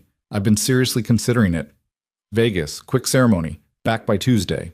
Chloe would murder us both." "Fair point. She's been planning her dress for weeks." Victoria smiled. Chloe had taken her role as flower girl with the seriousness of a military operation. She'd drawn 17 different dress designs, created a color-coded system for flower petal distribution, and had opinions about everything from napkin colors to whether they should serve chicken or fish. "She asked me yesterday if we could have a chocolate fountain," Victoria said. "What did you tell her?" "That I'd think about it." "Victoria, no." "Why not? It would make her happy." "It would also make a mess and probably result in at least 3 kids getting sick." "You're very practical about chocolate fountains." "I'm practical about anything that could result in me cleaning vomit off dress shoes." Victoria laughed, and Mason lifted his head to smile at her. These moments were becoming her favorite, the casual, everyday negotiations of building a life together.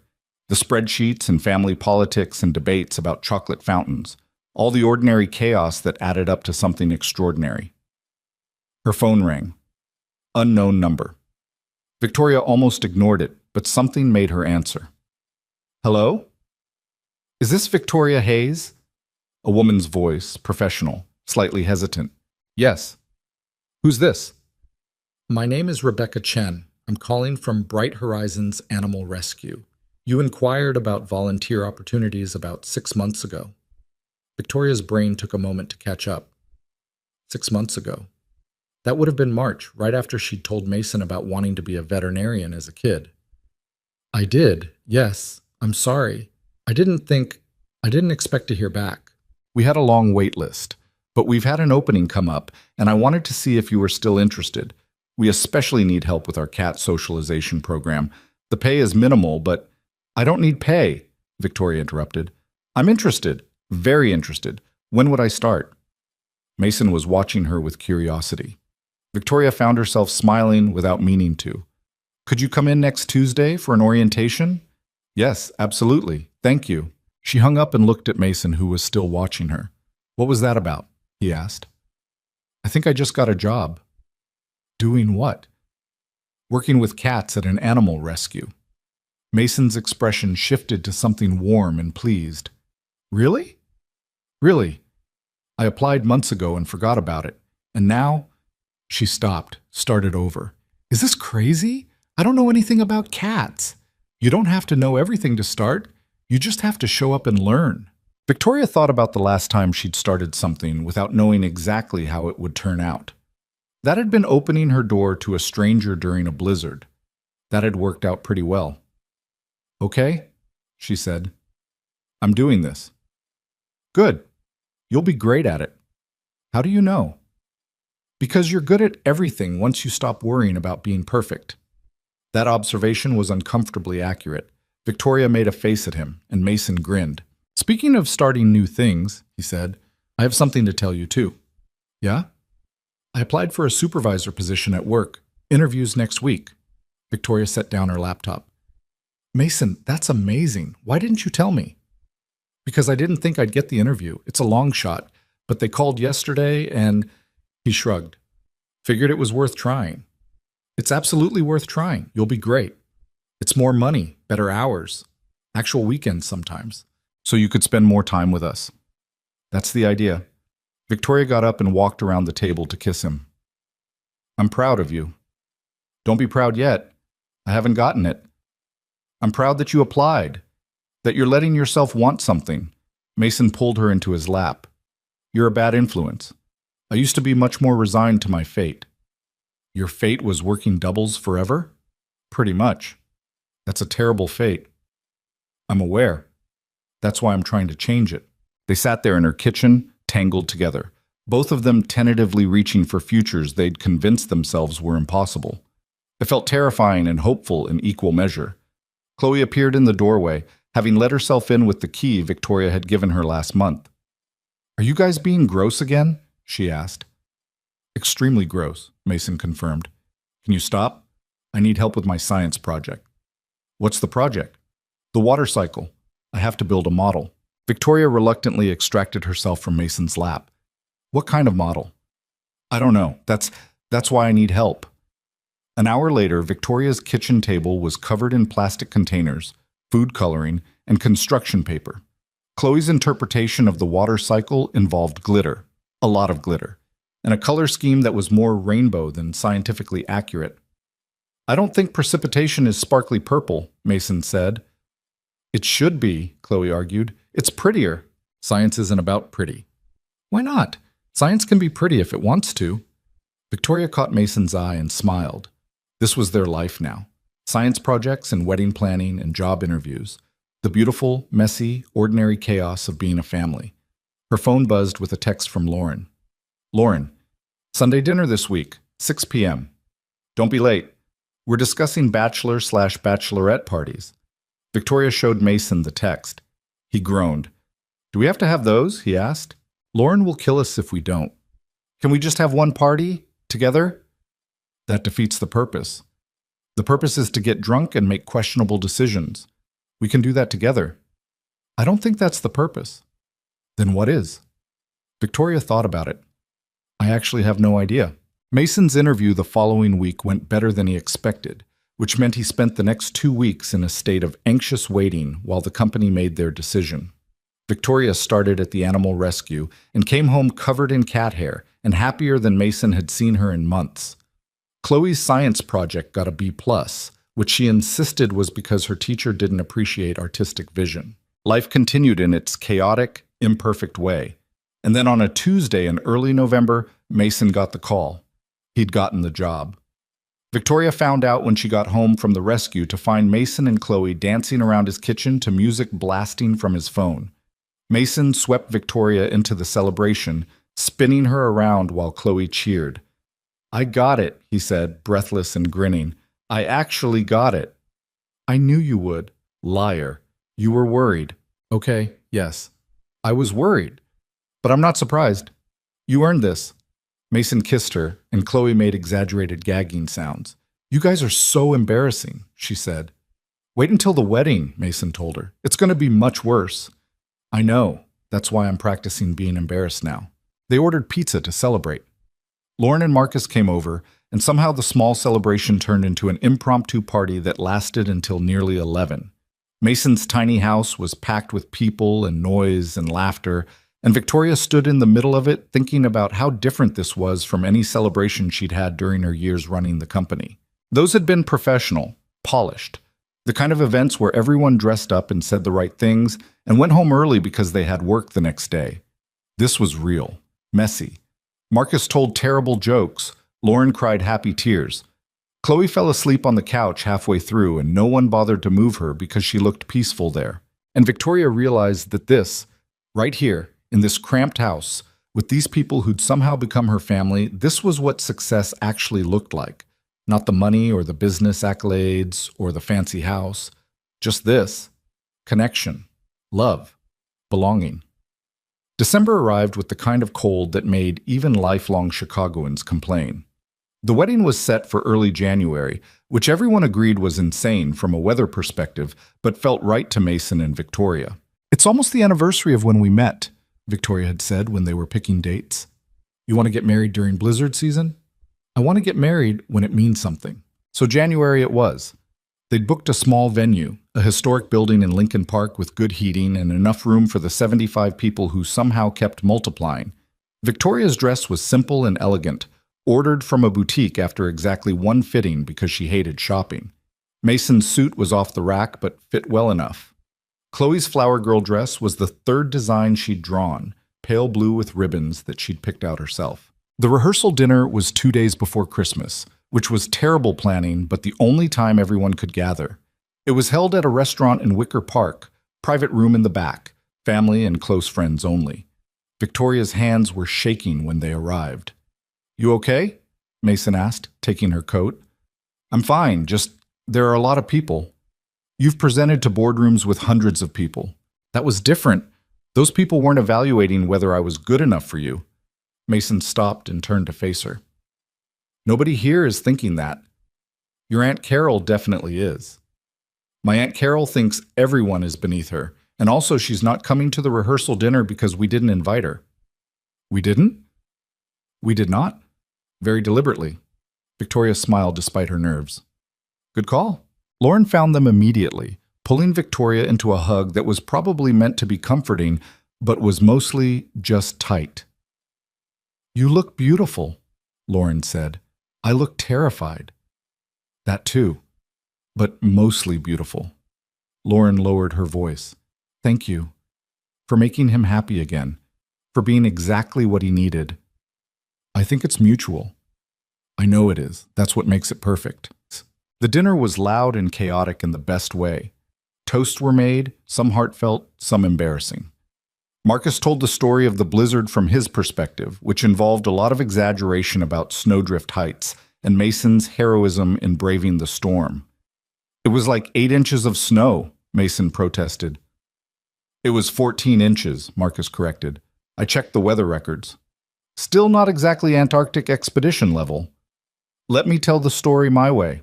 Chloe gave a toast that she'd written herself, reading carefully from a piece of notebook paper. "My dad is the best dad in the world," she read, "even when he makes me eat vegetables. And Victoria is the best almost mom. She helps with homework and doesn't make me clean my room too much. I'm happy they found each other. The end." Everyone applauded. Victoria wiped her eyes, and Mason pulled Chloe into a hug that lifted her off the ground. Later, after dinner, when people were mingling and the noise level had reached a comfortable chaos, Mason found Victoria standing by the window looking out at the street. "Hey," he said. "You okay?" "I'm perfect. Just taking it in." "Taking what in?" Victoria gestured at the room behind them. "All of this. A year ago I was eating takeout alone in my empty house, wondering what the point of everything was. And now I'm here, about to marry you, surrounded by people who actually care whether I'm happy. A lot can change in a year." Everything changed in a year. Mason wrapped his arms around her from behind, and Victoria leaned back against him. "You changed my life," she said quietly. "I need you to know that. I was so lonely and didn't even realize it. I was just existing. And then you knocked on my door and everything got better. Pretty sure you invited me in. I just returned a purse." "You know what I mean." "I do." Mason kissed her temple. "You changed my life too. Made me remember what it felt like to want something beyond just surviving tomorrow." They stood there watching the street, the city lights reflecting off the snow that had started falling. Big, fat flakes that drifted down lazily, covering everything in white. "It's snowing," Victoria said. "Good omen for the wedding. Or a sign we picked the worst possible month."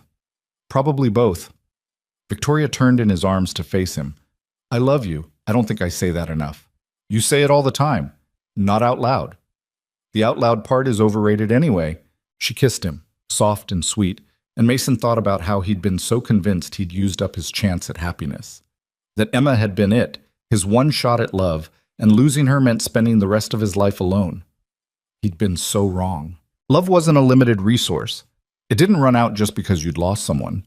It grew and changed and appeared when you least expected it, often in the form of a woman who couldn't cook and lived next door and somehow saw past all his broken parts to the person underneath. The wedding day arrived with clear skies and temperatures hovering just above freezing. The venue was decorated simply, candles, white flowers, soft lighting that made everything look warm despite the winter cold outside. Chairs were arranged in neat rows, an aisle down the middle, everything ready. Mason stood at the front with Marcus beside him, his best man, watching guests file in. His hands were sweating despite the temperature.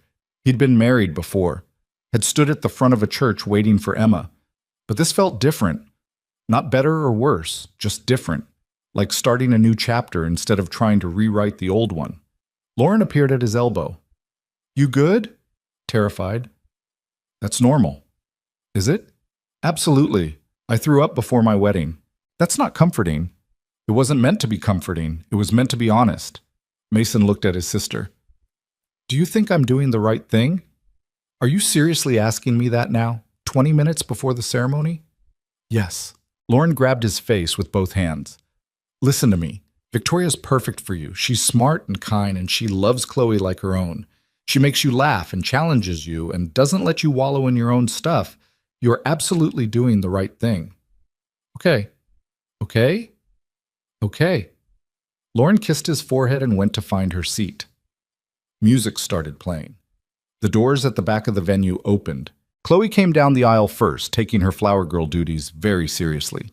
She dropped petals with the precision of someone executing a well-planned military operation. When she reached the front, she gave Mason a thumbs up. And then Victoria appeared. She was walking alone, no father to give her away because her parents were gone, and she'd insisted she didn't need anyone's permission to choose her own life. The dress was simple and elegant, fitted at the top and flowing at the bottom. Her hair was down, styled but still her. No veil, just herself. She was the most beautiful thing Mason had ever seen. Victoria walked down the aisle, meeting his eyes the whole way, a smile playing at the corners of her mouth. When she reached him, Mason took her hands and realized his were still shaking. "Hi," she whispered. "Hi. You okay?" "Perfect." The officiant started talking, but Mason barely heard the words. He was too focused on Victoria's face, the way she was looking at him like he was the only person in the room. They'd written their own vows, and when it was his turn to speak, Mason pulled out the note card he'd prepared and then immediately put it back in his pocket. "I had a whole speech written," he said, "but I'm going to be honest instead. Victoria, a year ago, I was convinced I knew exactly what my life would look like. Work, raise Chloe, survive. That was it. No room for anything else because anything else felt too risky. And then you showed up and completely destroyed those plans." Victoria smiled, her eyes already bright with tears. "You made me want things again," Mason continued. "Not just survive, but actually live. You made me believe in second chances and new beginnings, and that it's okay to be happy even when you've lost everything. You're my best friend and my partner and the person I want next to me for every moment that comes next. I love you. I'm going to love you tomorrow and next week and 50 years from now. That's my vow. Just loving you consistently, even when you burn breakfast." "Especially when I burn breakfast," Victoria corrected, laughing through tears. "Especially then." Victoria took a shaky breath and started her own vows. "I don't have a note card because I knew I'd cry and ruin it," she said. "So I'm winging this. Mason, before I met you, I thought success meant achieving goals and making money and proving I was worth something. I built a company and sold it and made more money than I knew what to do with, and all I felt was empty.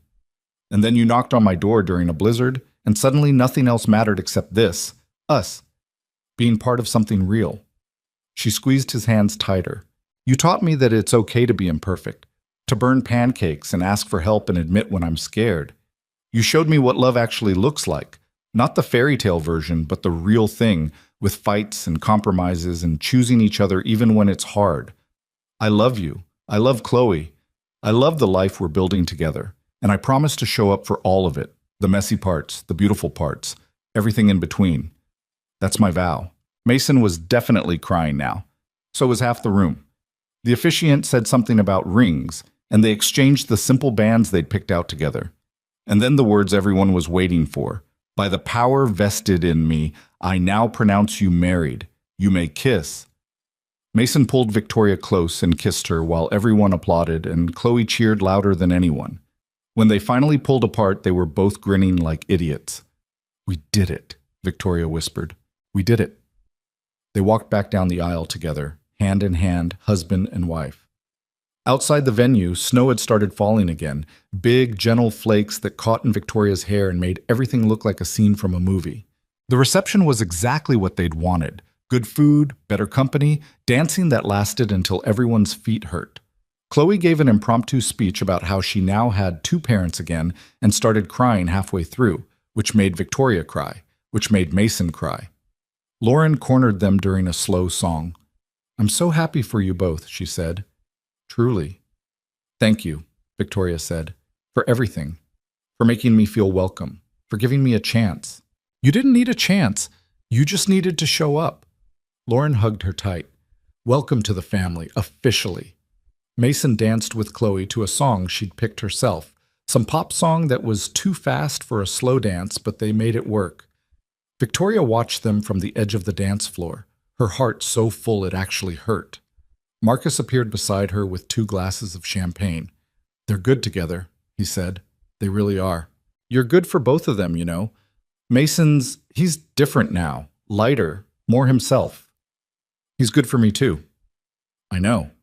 That's what makes this work." Marcus clinked his glass against hers. "To new beginnings. To new beginnings." The night wound down slowly.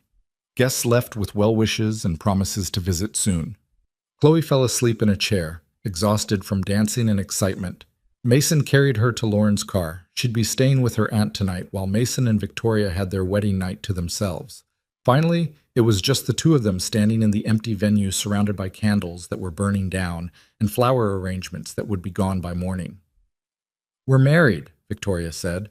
"We are. How do you feel?" Mason pulled her close. "Like I just made the best decision of my life." "Second best." "What was the first?" "Returning my purse in a blizzard." Mason laughed. "That was a pretty good decision." "The best." They drove home together through streets covered in fresh snow. The city was quiet, peaceful, like it was giving them space for this moment. When they pulled onto their street, both their houses were dark and waiting. "Your place or mine?" Mason asked. "Ours," Victoria corrected. "We should probably start calling it ours." "You're right, our place." They decided to live in Victoria's townhouse. It was bigger, in better condition, and had space for all of them without anyone having to give up too much. Mason's house would be rented out, providing extra income and a safety net if they ever needed it. Inside, Victoria kicked off her heels and Mason loosened his tie, and they collapsed on the couch together. "That was exhausting," Victoria said. "Best exhausting day ever." "Agreed." They sat in comfortable silence, Victoria's head on Mason's shoulder, both of them too tired to move but too happy to care. "Thank you," Victoria said quietly. "For what?" "For not giving up on me, when I was scared and trying to push you away. For being patient. Thank you for letting me in, for taking a chance on a warehouse worker with a kid and a broken-down car. Best chance I ever took." Mason kissed the top of her head. "What do you think happens next?" "What do you mean?" "I mean, we've done the falling in love part, the getting engaged, the wedding. What comes after?" Victoria thought about it. "Life. Regular, boring, beautiful life. We wake up tomorrow and make breakfast, probably badly. We take Chloe to school, you go to work, I go to the rescue. We come home and have dinner and argue about dishes, and then we do it again the next day and the day after that. That sounds perfect. It sounds ordinary." "Exactly." They sat there a while longer, neither wanting to break the spell of the day. Eventually, they went upstairs to bed, still in their wedding clothes because they were too tired to change. Victoria fell asleep with Mason's arms around her, feeling safer and more settled than she'd ever felt in her life. The next morning, she woke to find him already up, sounds coming from the kitchen. Victoria pulled on a robe and went downstairs to find Mason attempting to make pancakes. "You're making breakfast," she said. "Trying to, the batter's lumpy." "That's fine. Lumpy is good."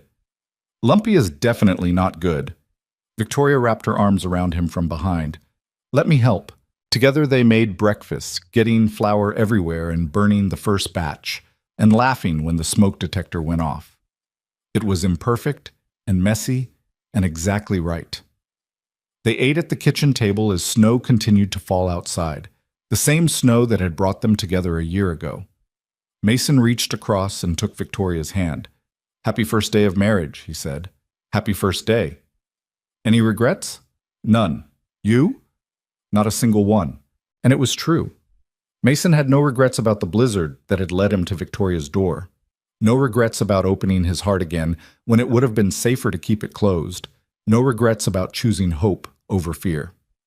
Because sometimes the best things in life came from the moments you didn't plan for. The detours and accidents and chance encounters that changed everything. Sometimes you lost the life you thought you'd have and found something completely different. Sometimes you just had to be brave enough to knock on a stranger's door during a storm. And sometimes, if you were very lucky, that stranger became your home. Years later, long after that first winter together, Mason and Victoria would tell their story to anyone who asked. How they met during Chicago's worst blizzard in decades. How a lost purse led to coffee, led to pancakes, led to everything. Chloe would roll her eyes every time, claiming she'd heard it 1,000,000 times. But she'd smile too, because she remembered being 7 years old and wishing for a family, and somehow getting exactly that. And every January, when the first snow fell and covered the city in white, Victoria would look at Mason with that smile he'd fallen in love with and say the same thing. Good thing I dropped that purse.